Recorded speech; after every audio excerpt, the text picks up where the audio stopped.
ஒரு ஊர்ல ஒரு மன்னர் இருந்தார். ஒரு நாள் அவருடைய அரசவைக்கு ஒரு ஓவியன் வந்தான். அவன் சீனா தேசத்திலிருந்து வந்தவன், தாவோ சிந்தனையாளன். அவன் அங்க வந்து மன்னர் முன்னாடி நிக்கிறான்.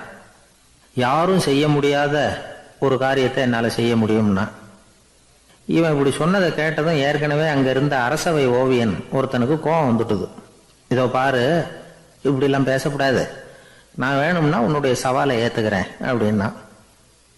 நாம 2 பேரும் ஓவியம் தீட்டுவோம், அதை பார்த்துட்டு நம்ம 2 பேர்ல யாரு சிறந்த ஓவியன் அப்படிங்கிறத மன்னரே தீர்மானம் செய்யட்டும், என்ன சொல்ற அப்படின்னு கேட்டான். அவனும் சரின்னு ஒத்துக்கிட்டான். போட்டி ஆரம்பமாச்சு. அரசர் அவங்களுக்கு 2 சுவர்களை ஒதுக்கி கொடுத்தார். 6 மாச காலம் அவகாசம் கொடுத்தார். 2 ஓவியர்களும் அவங்கவங்க வேலையை ஆரம்பிச்சாங்க. இரவு பகலா வேலை செய்ய ஆரம்பிச்சுட்டாங்க. 6 மாசம் முடிஞ்சது. அரசர் வந்து பார்த்தார். முதல்ல தன்னுடைய அரசவை ஓவியர் தீட்டி இருந்த ஓவியத்தை பார்த்தார். ரொம்ப பிரமாதமா இருந்தது, பாராட்டினார்.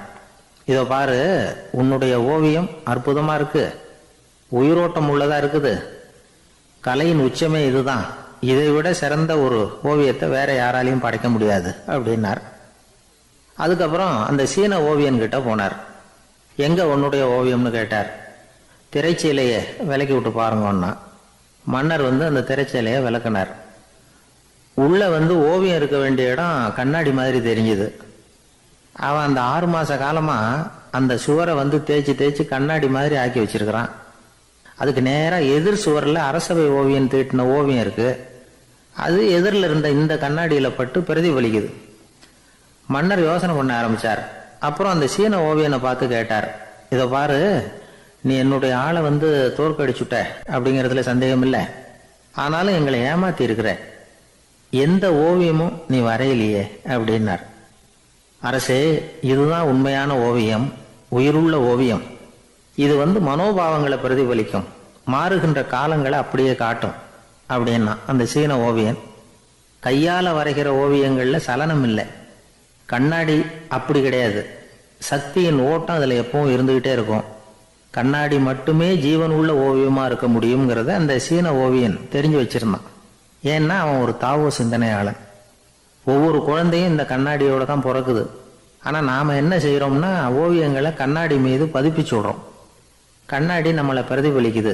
நம்முடைய அழகோ அவலட்சணமோ கண்ணாடியை பாதிக்கிறது இல்லை. ஏன்னா அதுக்கு மனம் கிடையாது. கடந்து போன வினாடியை பத்தி அது சிந்திக்கிறது இல்லை. அடுத்த கணத்தை பத்தின எதிர்பார்ப்பும் அதுகிட்ட கிடையாது. அதுதான் பற்றற்ற நிலை. மனிதனுக்கு தேவைப்படுறது அதுதான். கண்ணாடி கிட்ட இருந்து நாம வந்து கற்றுக்கொள்ள வேண்டிய பாடம் இது. வாழ்க்கையில வந்து மனிதர்களை நேசிக்கலாம், உலகின் அழகையெல்லாம் பிரதிபலிக்கலாம், ஆனா எதையும் பற்றி கொண்டு விடக்கூடாது அப்படிங்கிறது பெரியவர்கள் அறிவுரை. துயரம்ங்கிறது பற்றுக்களின் சாயை. கண்ணாடி முன்னாடி நிக்கிறப்போவெல்லாம் நமக்கு இந்த ஞாபகம் வரணுமா. ஒரு குடும்ப தலைவர் ஒரு நாள் காலையில விடிஞ்சு எழுந்திரிச்சதும் சத்தம் போட்டார். யார் இந்த கருங்குரங்கு படத்தை என் ரூம்ல கொண்டாந்து மாட்டி வச்சது அப்படின்னு கத்தினார். சமையல் கட்டில இருந்து மனைவி பதில் சொன்னாங்க. தூக்க கலக்கத்துல உளராதுங்க, நல்லா பாருங்க, அது படம் கிடையாது, முகம் பார்க்கிற கண்ணாடி அப்படின்னாங்க. ஒரு ஊர்ல ஒரு மன்னர் இருந்தார். புத்தி கூர்மை உள்ள ஒரு மன்னர். பொதுவாக மன்னர்களுக்கு சந்தேகம் வந்தால் சபையில் உள்ள சான்றோர்கள்கிட்ட கேட்டு தெரிஞ்சுக்கிறது தானே வழக்கம். ஆனால் இங்கே அப்படி இல்லை. மற்றவங்களுக்கு சந்தேகம் வந்தால் மன்னர்கிட்ட வந்து கேட்டு தெரிஞ்சுக்குவாங்க. அது மாதிரி கேட்டு தெரிஞ்சுக்கிறதுக்காக ஒரு பெரியவர் ஒரு நாள் வந்தார். அவர் கையில் 3 பொம்மைகள் வச்சுருந்தார். 3 ஒரே மாதிரி பொம்மைகள், கொஞ்சம் கூட வித்தியாசம் தெரியல. ஏது இந்த பொம்மைன்னு கேட்டார் மன்னர். எனக்கு வேண்டியப்பட்ட ஒருத்தங்கிட்ட இருந்து இதை வாங்கிட்டு வந்திருக்கிறேன், நான் தான் அவன்கிட்ட இந்த பொம்மையை செஞ்சு கொடுக்கும்படியா கேட்டுக்கிட்டேன். அவன் ரொம்ப புத்திசாலி, அவன் தான் இதை செஞ்சு கொடுத்தான், ஆனால் அதில் ஒரு சிக்கல் அப்படின்னார். என்ன பிரச்சனைன்னு கேட்டிருக்காரு இவர். நான் அவன்கிட்ட கேட்டது 3 விதமான பொம்மைகளாக இருக்கணும்னு கேட்டேன். அவன் என்னடான்னா 3 ஒரே மாதிரியாக செஞ்சு கொடுத்துட்டான் அப்படின்னார். அவங்ககிட்டயே கேட்கறது தானே அப்படின்ட்டுருக்காரு இவர். கேட்டேன், அவன் என்ன சொல்கிறான்னா இது 3 ஒரே மாதிரி பொம்மை கிடையாது, 3 விதம், ஒன்றுக்கு ஒன்று வித்தியாசம் இருக்குது. இந்த 3 பொம்மையும் 3 விதமான நண்பர்களுக்கு உதாரணங்கள் அப்படின்னு சொல்கிறான். எனக்கு ஒன்றும் புரியல, அதுதான் உங்ககிட்ட வந்தேன் அப்படின்னார். சரி, அந்த பொம்மைகளை இப்படி கொடுங்க அப்படின்னு வாங்கினார் மன்னர். எடுத்துக்கிட்டு உள்ளே போனார். கொஞ்ச நேரம் கழித்து வெளியில் வந்தார். அதுக்கப்புறம் சொன்னார், இதை பாருப்பா, அவன் சொன்னது சரிதான், 3 விதம் தான். இது இருக்குதே முதல் பொம்மை, இது உத்தமமான நண்பனுக்கு உதாரணம். இந்த 2வது பொம்மை இது மத்தியமமான நண்பனுக்கு உதாரணம். அந்த 3வது பொம்மை இருக்குதே அது மோசமான நண்பனுக்கு உதாரணம். இதை செஞ்சவன் உண்மையிலேயே பெரிய அறிவாளி தான் அப்படின்னாராம். வந்தவருக்கு ஒன்றும் புரியல. பார்த்தா ஒன்றும் வித்தியாசம் தெரியலையே அப்படின்னு அவன் குழம்பி போய் நிற்கிறான். இப்போது அந்த மன்னர் விளக்கம் கொடுக்குறார். அந்த 3 பொம்மையையும் எடுத்து முன்னாடி வச்சார். ஒரு மெல்லிய கம்பியை கையில் எடுத்தார். அந்த முதல் பொம்மை காதில் விட்டார். கொஞ்சம் தூரம் உள்ளே போய் அப்படியே நின்றுட்டுது அந்த கம்பி. அப்புறம் 2வது பொம்மை காதில் அந்த கம்பியை விட்டார். அந்த கம்பி என்னாச்சுன்னா அப்படியே அது வாய் வழியாக வெளில வந்தது. 3வது பொம்மை காதில் கம்பியை செலுத்தினார். அது நேராக இன்னொரு காது வழியாக வெளியில் வந்தது. இப்போ இந்த முதல் வகை இருக்குதே, அது மாதிரியான நண்பர்கள் எப்படி தெரியுமா? நம்ம கஷ்டத்தை அவங்கக்கிட்ட சொன்னால் பேசாமல் கேட்டுக்குவாங்க. வெளியில் அதை யாருக்கிட்டையும் சொல்லிகிட்டு இருக்க மாட்டாங்க. வெளியில் தெரியாமல் நமக்கு உதவி பண்ணுவாங்க. செஞ்சுட்டு அதை நான் தான் செஞ்சேன்னு சொல்லிகிட்டு இருக்க மாட்டாங்க. அதுதான் கம்பி ஒரு காது வழியாக போய் உள்ளே நின்றுட்டுது. 2வது பொம்மையில் கம்பி என்னாச்சு, ஒரு காது வழியாக போய் வாய் வழியாக வெளியில் வருது. இது மாதிரியான நண்பர்கள்கிட்ட நாம் கஷ்டத்தை சொன்னால் அதை அவங்க 4 பேர்கிட்ட போய் சொல்லி நமக்காக உதவி கேட்பாங்க. நமக்குன்னு கேட்டு வாங்கி அதை நம்மகிட்ட கொண்டுகிட்டு கொடுப்பாங்க. இவங்க மத்தியமமான நண்பர்கள்.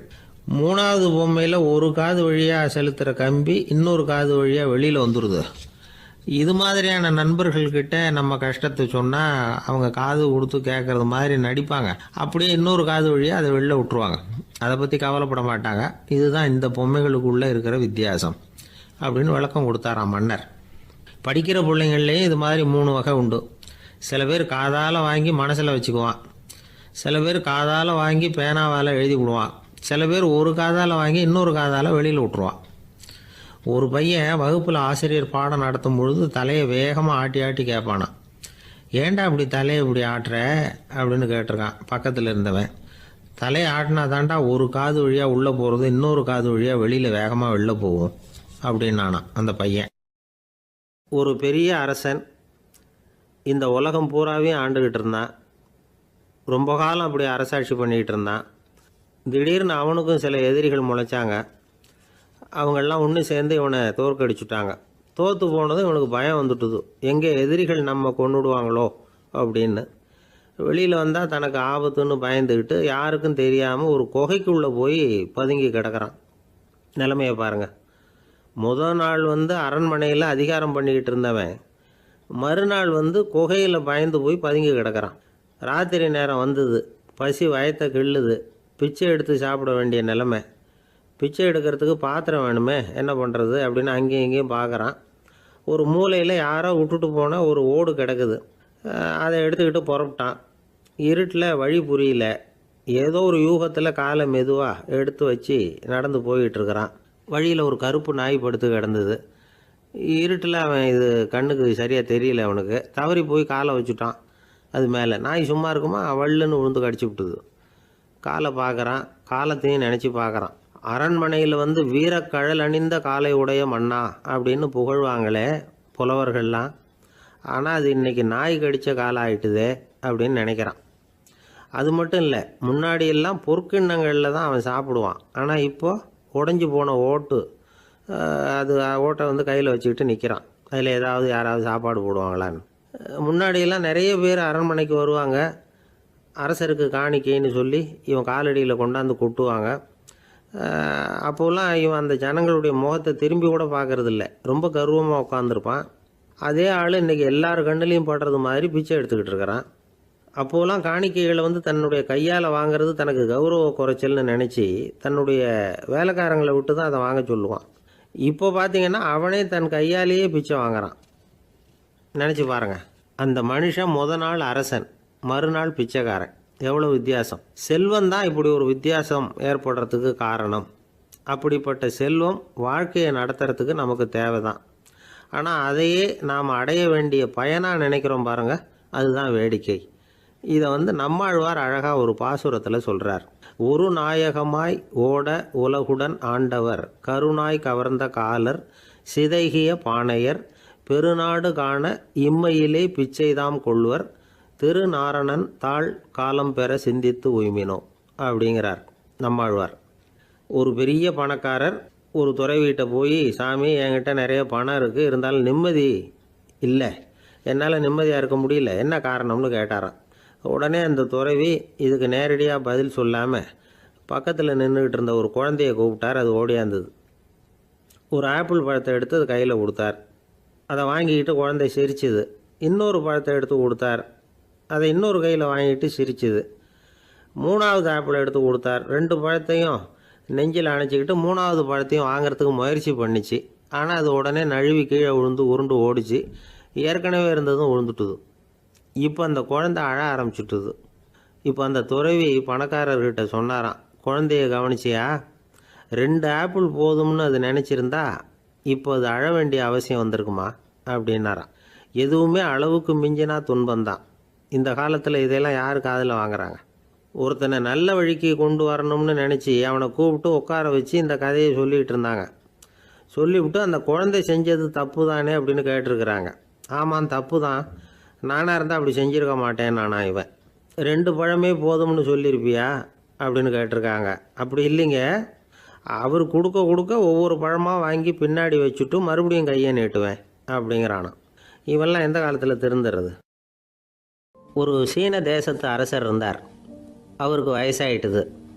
அவருக்கு அடுத்தபடியாக அவருடைய புள்ள பட்டத்துக்கு வரணும், ஆட்சி பொறுப்பை ஏற்றுக்கணும்.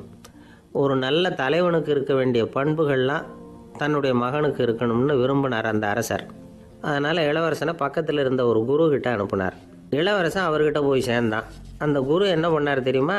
இவனை பார்த்து சொன்னார், இதை பாருப்பா, நீ என்ன பண்ணுற, இப்போவே பக்கத்தில் இருக்கிற காட்டுக்கு போ, நடு காட்டில் போய் ஒரு இடத்துல உட்காந்துக்கோ, அங்கே என்னென்ன சத்தம்லாம் உன் காதில் விழுதுன்னு கவனித்து கேளு, உன் காதில் விழுந்த ஓசைகள் என்னென்னங்கிறத என்கிட்ட வந்து சொல்லு, அதுதான் எனக்கு தெரியணும், உனக்கு வேலையும் அதுதான் அப்படின்னு சொல்லி அனுப்பி வச்சுட்டார்.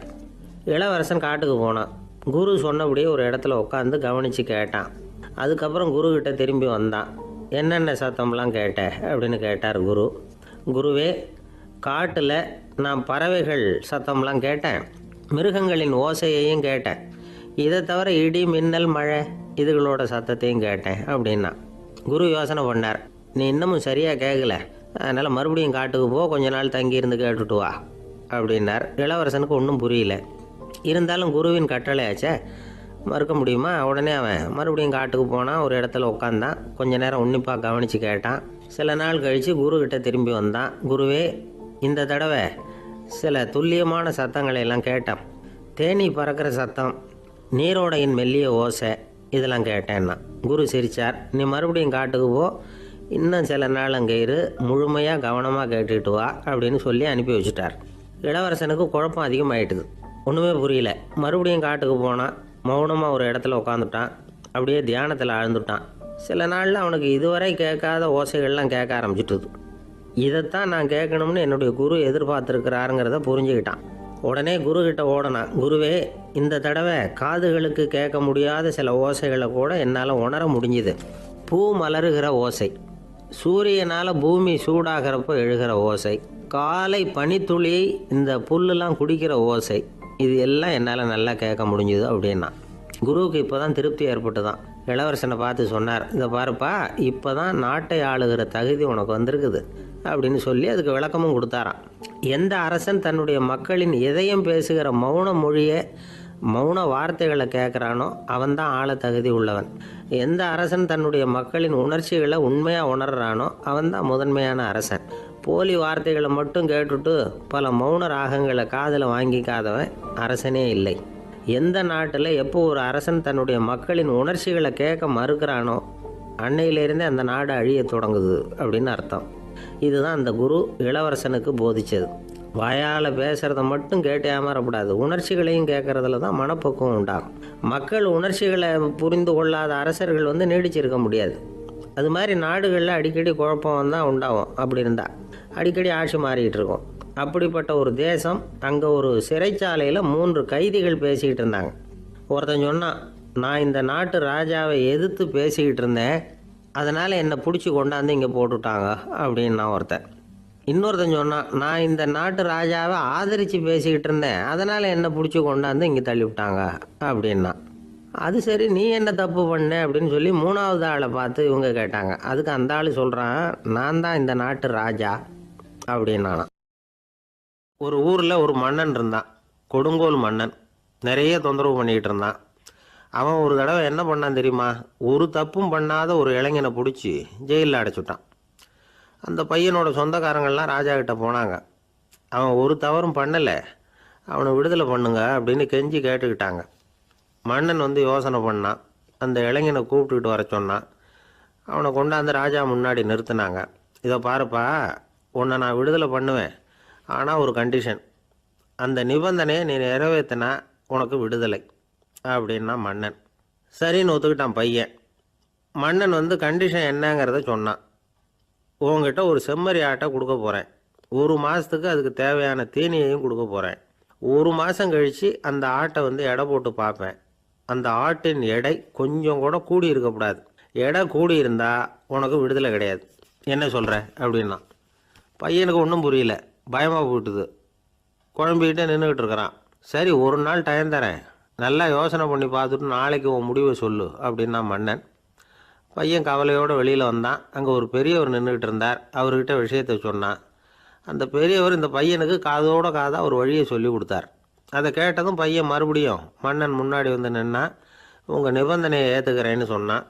மன்னன் வந்து ஒரு ஆட்டுக்குட்டியையும் அதுக்கு 1 மாதத்துக்கு தேவைப்படுற தீவனத்தையும் கொடுக்கும்படியாக உத்தரவு போட்டான். கொடுத்தாங்க, ஓடிட்டு போயிட்டான். 1 மாதம் தினமும் தவறாமல் அந்த தீவனத்தை ஆட்டுக்குட்டிக்கு போட்டுக்கிட்டு இருக்கிறான். 1 மாதம் கழித்து அந்த ஆட்டை வந்து அரண்மனைக்கு ஓட்டிகிட்டு போனான். மன்னன் அதை எடை போட்டு பார்க்குறான், எடை கூடவே இல்லை, அப்படியே தான் இருக்குது. உடனே போட்ட நிபந்தனைப்படி அந்த இளைஞனை வந்து விடுதலை பண்ணிவிட்டான். சரி, ஆட்டுக்கு எடை கூடாமல் இருக்கிறதுக்கு அந்த பெரியவர் சொல்லி கொடுத்த யோசனை என்ன அப்படின்னா, அது வேற ஒன்றும் இல்லை. அந்த ஆட்டுக்கு எதிரில் அது கண்ணில் படுற மாதிரி ஒரு ஓநாயை கட்டி போட சொன்னார். அவ்வளவுதான். ஆட்டுக்கு ஓநாய்ங்கிறது பிறவி பகை. ஓநாயை பார்த்தா ஆடு நடுங்க ஆரம்பிச்சிரும், அவ்வளவு பயம். தினமும் அந்த ஆடு பயந்துக்கிட்டே தீனி சாப்பிட்டுது, எடை கூடல. அதுதான் ரகசியம். இது வந்து சின்ன பிள்ளைங்களுக்கான ஒரு கதை. இதிலேருந்து தெரிஞ்சிக்க வேண்டிய உண்மை என்னென்னா, நாமெல்லாம் சாப்பிட்றப்ப மனசும் உடம்பும் அமைதியாக இருக்கணும். அப்போ தான் அது உடம்புல ஒட்டும். அவசரத்துலேயும் பயத்துலேயும் சாப்பிட்டா அது சரியாக ஜீரணமாகாது. இன்னொரு ராஜா இருந்தார். அவரும் ஒரு இளைஞனை ஜெயிலில் அடைச்சி விட்டார். விடுதலை பண்ணணும்னா ஒரு கண்டிஷன்னார். என்னன்னு கேட்டான். ஒரு ஆட்டுக்குட்டியை அவன் முன்னாடி கொண்டாந்து நிறுத்துவேன், நீ அதுக்கிட்ட ஒரு கேள்வி கேட்கணும், அதுக்கு சரியான பதிலை சொல்லணும். அப்படி செஞ்சுட்டா உனக்கு விடுதலைன்னார். இளைஞன் யோசனை பண்ணி பார்த்தான். சரின்னு ஒத்துக்கிட்டான். அது பிரகாரமே ஆட்டுக்குட்டியை பதில் சொல்ல வச்சுட்டான். என்ன நடந்தது தெரியுமா? ஆட்டுக்குட்டியை கொண்டாந்து நிறுத்தினாங்க. இவன் மெதுவாக அதுக்கிட்ட போனான். அது காதுகிட்ட போய் ஏப்ரலுக்கு அடுத்த மாதம் என்ன மாதம்னு கேட்டான். அது உடனே மேன்னு கத்திச்சு. இவன் விடுதலை ஆயிட்டான். ஆந்திர நாட்டில் ஒரு அரசர் இருந்தார். அந்த அரசர்கிட்ட ஒரு அமைச்சர் இருந்தார். அந்த அமைச்சர் பேர் ராயண பாஸ்கர். அவர் ஒரு பெரிய அறிவாளி. அது மட்டும் இல்லை, மிகச்சிறந்த கொடையாளி. யார் வந்து எது கேட்டாலும் இல்லைன்னு சொல்ல மாட்டாராம். அதன் காரணமாகவே அவர்கிட்ட இருந்த செல்வம் நாளுக்கு நாள் குறைஞ்சிக்கிட்டே வந்துட்டு தான். கடைசியில் குடும்பத்துக்குன்னு எதுவும் வைக்காமலே அவர் போய் சேர்ந்துட்டார். மகனும் இறந்துட்டார். அந்த குடும்பத்தில் மிஞ்சி இருந்தது அவருடைய மருமகள், ஒரு பேரன், அவ்வளவுதான். இருந்த ஒரே சொத்து பழுதடைஞ்ச ஒரு வீடு. அந்த அம்மா மற்ற வீடுகளில் வேலை செஞ்சு தன்னுடைய பிள்ளைய படிக்க வச்சுக்கிட்டு வராங்க. அந்த புள்ள ஒரு பெரிய வள்ளலுடைய பேரனுங்கிறது அந்த பள்ளி வாத்தியார்களுக்கும் தெரியும். அதனால் அவங்களும் இவங்ககிட்ட கொஞ்சம் அன்பாகவும் அக்கறையாகவும் பழகி பாடம் சொல்லி கொடுத்துக்கிட்டு இருக்கிறாங்க. ஒரு நாள் ஒரு புகழ்பெற்ற கவிஞர் ஒருத்தர் அந்த பள்ளிக்கூடத்துக்கு வந்திருக்கிறார். ஆசிரியர்கள்கிட்ட பேசிக்கிட்டு இருந்தப்போ ஒரு செய்தியை சொன்னாராம். ராயண பாஸ்கருங்கிற வள்ளல் எனக்கு நிறைய உதவிகள் செஞ்சுருக்கார், என்னை பாராட்டி பரிசுகள்லாம் கொடுத்துருக்கிறார். அந்த வள்ளல் வாழ்ந்த கிராமத்தை பார்க்கணுங்கிறதுக்காக தான் இப்போ இங்கே வந்திருக்கிறேன் அப்படின்னாராம். ஆசிரியர் உடனே இந்த பையனை கூப்பிட்டு, இதை பாருங்கள், இவன் யார் தெரியுமா? நீங்கள் குறிப்பிடுகிற அந்த வள்ளலின் பேரன் அப்படின்னு அறிமுகப்படுத்தினாராம். கவிஞரின் கண்களில் ஆனந்த கண்ணீர். அந்த பரவச நிலையிலேயே அந்த வள்ளலை பற்றி கவி பாட ஆரம்பிச்சுட்டாராம். இந்த சின்ன பையன் அதை கேட்டிருக்கிறான். உடனே என்ன பண்ணான் தெரியுமோ? தன் கையில் அணிஞ்சிருந்த ஒரு பொன் வளையலை கழட்டி அந்த கவிஞருக்கு பரிசாக கொடுத்துட்டானான். எல்லாருக்கும் ஆச்சரியம். தாத்தா இருக்கும் நிலையில் கொடுத்தார், பேரன் இல்லாத நிலையிலையும் கொடுக்குறான். பையனை எல்லாரும் பாராட்டினாங்களாம். இருந்தாலும் அவனுக்குள்ள ஒரு பயம் எதுவும் ஆரம்பமாச்சு. பள்ளிக்கூடம் விட்டு வீட்டுக்கு வரும்பொழுது அந்த பயம் இன்னும் அதிகமாகிட்டுது. அம்மா என்ன சொல்லுவாங்களோ தெரியலையே, ஏதோ திடீர்னு தோணிச்சு வளையல கட்டி கொடுக்கணும்னு கொடுத்துட்டோம். குடும்பம் இருக்கிற நிலையில் இப்படி நான் செஞ்சது தப்பா? வீட்டு செலவுக்கே அம்மா எவ்வளவு கஷ்டப்படுறாங்க. வீட்டுக்கு போனதும் என்ன நடக்குமோ தெரியலையே அப்படின்னு நினச்சி பயந்துக்கிட்டே அவன் வீட்டுக்குள்ளே அடி எடுத்து வைக்கிறான். அம்மா கூப்பிட்டு சாப்பாடு போட்டாங்க. அவங்க கண்ணில் படக்கூடாதுங்கிறதுக்காக ஒரு கையை பின்னாடி மறைச்சிக்கிட்டே இருந்தான். அம்மா இதை கவனிச்சிட்டாங்க. ஏய், உன் கையை ஏன் அப்படி வச்சிருக்கிற, உன் கைக்கு என்னாச்சு, ஏதாவது அடிபட்டு போச்சா அப்படின்னு கேட்டுக்கிட்டே கையை எடுத்து பார்க்குறாங்க. வளையல காணலை. வளையல் எங்கே அப்படின்னு கேட்குறாங்க. இவன் தயங்கிக்கிட்டே நடந்ததை சொல்கிறான். அதை கேட்டதும் அந்த அம்மாவோட முகம் கோபத்தால் சிவந்து போச்சான். முட்டாளே, என்ன காரியம் பண்ண அப்படின்னு கன்னத்தில் அரைஞ்சிட்டாங்களாம். அம்மா, என்னை அடிக்காத, ஏதோ தெரியாமல் தப்பு பண்ணிட்டேன் அப்படின்ட்டுருக்கான். மகனே, வளையலை கொடுத்ததுக்காக நான் உன்னை அடிக்கலை அப்படிங்க, பின்ன எதுக்கு அடித்தேன்னு கேட்டிருக்கான். உன் பாட்டனார் ஒரு பெரிய வள்ளல், அவர் எதையும் பாதி வேலையை செய்கிறதில்ல, அவருடைய பேரை நீ அரைகுறை வேலை செஞ்சுட்டு வந்திருக்கிற அப்படின்னாங்களாம். என்னம்மா சொல்கிறேன்ருக்கான். நீ ஒரே ஒரு வளையலை மட்டும்தானே கட்டி கொடுத்துருக்குற, கொடுக்குறதா இருந்தால் ரெண்டையும் சேர்த்துல கொடுத்துருக்கணும், அதுதானே உங்கள் தாத்தாவுக்கு பெருமை அப்படின்னாங்களாம். அம்மா, தெரியாமல் இப்படி செஞ்சுட்டேன், உங்கள்கிட்டையும் அரை வாங்கிட்டேன் அப்படி இப்படின்னு அவன் சொல்லியிருக்கிறான். இப்போ அம்மா கொஞ்சம் இருங்க, அந்த கவிஞர் இன்றைக்கி நம்ம ஊரில் தான் தங்கியிருப்பார், நாளைக்கு காலையில் தான் அவர் எங்கே இருக்காருன்னு விசாரித்து இன்னொரு வளையலையும் கொடுத்துட்றேன் அப்படின்ட்டுருக்கான். மகனே, நல்ல செயல்களையெல்லாம் நாளைக்குன்னு ஒத்தி போடாதே, நாளைக்கு என்ன நடக்குங்கிறது யாருக்கு தெரியும், இப்போவே போ, எங்கே இருக்காருன்னு பாரு அப்படின்ட்டுருக்காங்க. மகன் புறப்பட்டான். பள்ளி ஆசிரியர்கிட்ட போய் கேட்டானான் அந்த கவிஞர் எங்கே இருக்காருன்னு. அவர் சொன்னாராம். உடனே போய் அவர் இருக்கிற இடத்துல கதவை தட்டியிருக்கான். ராத்திரி நேரத்தில் இவனை கண்டதும் அவருக்கு ரொம்ப ஆச்சரியம். இவன் இன்னொரு கை வளையலையும் எடுத்து நீட்டியிருக்கான். அவர் திகைச்சு போய் நிற்கிறார். அவரால் என்ன பண்ணுறதுன்னே தெரியல, ஆனந்த கண்ணீர். இது பெரியவர்கள் கூற கேட்ட ஒரு வரலாறு. இன்றைக்கி இப்படிப்பட்டவங்கள பார்க்க முடியுமா? வறுமை வள்ளல் தன்மையை ஒன்று செய்து விடாதுங்கிறதுக்கு இது ஒரு உதாரணம். ஒருத்தன் இன்னொருத்தனை பார்த்து கேட்டானா, எங்கள் தாத்தா உங்கள் தாத்தாவுக்கு 100 ரூபா கடன் கொடுத்துருக்கிறார், அதை எப்போ திருப்பி கொடுக்க போகிறேன்னு. கவலைப்படாத, எங்கள் பேரன் அதை உங்கள் பேரன்ட்ட திருப்பி கொடுத்துருவான் அப்படின்னு நானான் அவன். ஒரு ஊரில் ஒரு மன்னர் இருந்தார். அழகான அரண்மனையில் அவர் இருந்தார். அந்த அரண்மனையை விட அழகாக ஒரு மாளிகையை அந்த ஊர்லேயே வேற ஒருத்தன் கட்டியிருந்தான். அப்படி கட்டி முடித்ததில் அவனுக்கு ரொம்ப பெருமை. எத்தனையோ செல்வந்தர்கள்லாம் பார்த்துட்டு, இந்த மாளிகையை விலைக்கு கொடுத்துட்றியா, எவ்வளவு விலை சொன்னாலும் சரி, நாங்கள் வாங்கிக்கிறதுக்கு தயாராக இருக்கோம் அப்படின்னு சொல்லி கேட்டு பார்த்துட்டாங்க. நான் இதை விற்கிறதுக்கு தயாராக இல்லை அப்படின்னு சொல்லிவிட்டான். அவ்வளவு சிறப்பாக கலை அம்சத்தோடு அதை கட்டி முடிச்சிருக்கிறான். அதுவே ஒரு பெரிய அரண்மனை மாதிரி இருந்ததுன்னா பார்த்துங்களேன். சுற்றிலும் அழகான பூந்தோட்டம். ஒரு நாள் அவன் எங்கேயோ வெளியூர் போயிட்டு திரும்பி வந்துக்கிட்டு இருக்கிறான். அப்போது அந்த மாளிகை தீப்பெட்டி எரிஞ்சிக்கிட்டு இருக்கு. பதறி போட்டான். விலைக்கு கேட்டவங்க யாராவது இதை செஞ்சுருக்கணும், இல்லைன்னா மன்னரே செய்த சதியோ என்னவோ, இப்படிலாம் அவனுக்கு சந்தேகம். ஒரு மூலையில் உட்காந்து அழ ஆரம்பிச்சிட்டான். அந்த சமயத்தில் அவனுடைய மகன் அங்கே ஓடி வந்தான். அப்பா, அழாதீங்க, இதை நான் நேற்று ராத்திரியே நம்ம ஊர் மன்னருக்கு விற்றுட்டேன். இதை கட்டி முடிக்க நமக்கு எவ்வளவு செலவாச்சோ அதை போல் 3 மடங்கு விலைக்கு விற்றுட்டேன், கவலைப்படாதீங்க, இதை விட அழகான மாளிகையை நாம் புதுசாக கட்டிக்கலாம்னா. இதை கேட்டதும் அழுதுகிட்டு இருந்தவன் அழுகையை நிறுத்தினான், சிரிக்க ஆரம்பிச்சிட்டான். இதே இடத்த நான் மன்னர்கிட்ட இருந்து விலைக்கு வாங்குவேன், இதை விட அழகான மாளிகையை கட்டுவேன் அப்படின்னு சுற்றி நின்று எல்லார்கிட்டையும் சொல்லிக்கிட்டு இருந்தான். இந்த சமயத்தில் அவனோட இளைய மகன் ஓடி வந்தான். அப்பா, அண்ணன் சொன்னதெல்லாம் சரிதான், மன்னர்கிட்ட விலை பேசினதெல்லாம் உண்மைதான், ஆனால் விற்றது பேச்சு அளவில் தான். இனிமே தான் பத்திரம் வாங்கணும், எழுதணும், நீங்கள் கையெழுத்து போடணும், பதிவு பண்ணணும், மன்னர்கிட்ட பணம் வாங்கணும், அதுக்காகத்தான் உங்களை எதிர்பார்த்துக்கிட்டு இருந்தோம், அதுக்குள்ளே இப்படி ஆயிட்டுதுன்னா. இப்போ சிரிச்சுக்கிட்டு இருந்தவன் சிரிப்பை நிறுத்தினான். மறுபடியும் குழந்தை மாதிரி அழ ஆரம்பிச்சிட்டான். இது ஒரு சம்பவம். இதிலிருந்து என்ன தெரியுது? அந்த அழகான மாளிகை தன்னுடையது அப்படின்னு நினைக்கும் பொழுது அவனுக்கு அழுகை வந்தது. அது தன்னுடையது இல்லை அப்படின்னு நினைக்கிற போது சிரிப்பு வந்தது. மறுபடியும் அது தன்னுடையது தான் அப்படிங்கிற உணர்வு வரும்பொழுது அழுகை. எது எதிலிருந்து நீ நீங்கி இருக்கிறாயோ அது அதிலிருந்து உனக்கு துன்பம் இல்லை அப்படிங்கிறார் திருவள்ளுவர். இந்த உடம்பு என்னுடையதில்லை அப்படிங்கிற உணர்வு வந்துட்டா அது ஒரு பெரிய நிலை. அந்த நிலை வரணும். எல்லாத்தையும் பயன்படுத்திக்கலாம், ஆனால் பற்றில் விழுந்துடக்கூடாது. உலகத்தில் இருங்கள், ஆனால் உலகத்தவராக இருக்காதீர்கள். உலகிற்குள் இருங்கள், உலகம் உங்களுக்குள் வந்துவிட அனுமதிக்காதீர்கள். விலகி இருங்கள், விழித்திருங்கள், மௌனமாய் பார்த்திருங்கள் அப்படிங்கிறது சான்றோர் கருத்து. செய்ய வேண்டிய கடமையிலிருந்து விலகி இருக்கிறவர்கள் நம்மகிட்ட நிறைய பேர் உண்டு. அப்படிப்பட்ட ஒருத்தர் டாக்டர்கிட்ட போனார். டாக்டர், நான் ஒரு கவர்மெண்ட் ஆஃபீஸில் வேலை பார்க்குறேன், எனக்கு ஒரே அசதியாக இருக்குது, என்னை சோதிச்சு பாருங்கள், ஆலோசனை சொல்லுங்கள் ஏதாவதுன்னார். டாக்டர் அவரை பரிசோதனை பண்ணி பார்த்துட்டு சொன்னார், இதோ பாரு, உனக்கு இப்போ தேவைப்படுறது முழு ஓய்வு. நீ எவ்வளவு சீக்கிரமாக ஆஃபீஸுக்கு போறியோ அவ்வளவுக்கு உனக்கு நல்லது அப்படின்னாராம். ஒரு ஊரில் ஒரு மன்னர் இருந்தார். அந்த ஊரில் அடிக்கடி சேவல் சண்டை நடக்கிறது வழக்கம். அரண்மனையில் ஒரு ஆள் இருந்தான். மன்னருக்காக அவன் ஒரு சேவல் வாங்கிட்டு வந்தான். சண்டை போடுறதுக்காக அந்த சேவலை தயார் பண்ணிகிட்டு இருந்தான். கொஞ்ச நாள் ஆச்சு. மன்னர் அந்த ஆளை கூப்பிட்டார். என்னப்பா, சேவல் தயாராகிட்டுதா அப்படின்னு கேட்டார். இன்னும் அது தயாராகல மன்னா, இன்னும் வளரல, அதுக்கான தகுதி இன்னும் அதுக்கு வரல அப்படின்னா. எதனால் அப்படி சொல்கிறேன்னாரு. கோபம் ரொம்ப கடுமையாக இருக்குது அப்படின்னா. சரி அப்படின்னு விட்டுட்டார். மறுபடியும் கொஞ்ச நாள் ஆச்சு. இப்போ எப்படி நிலைமை, சேவல் தயாரா அப்படின்னார்.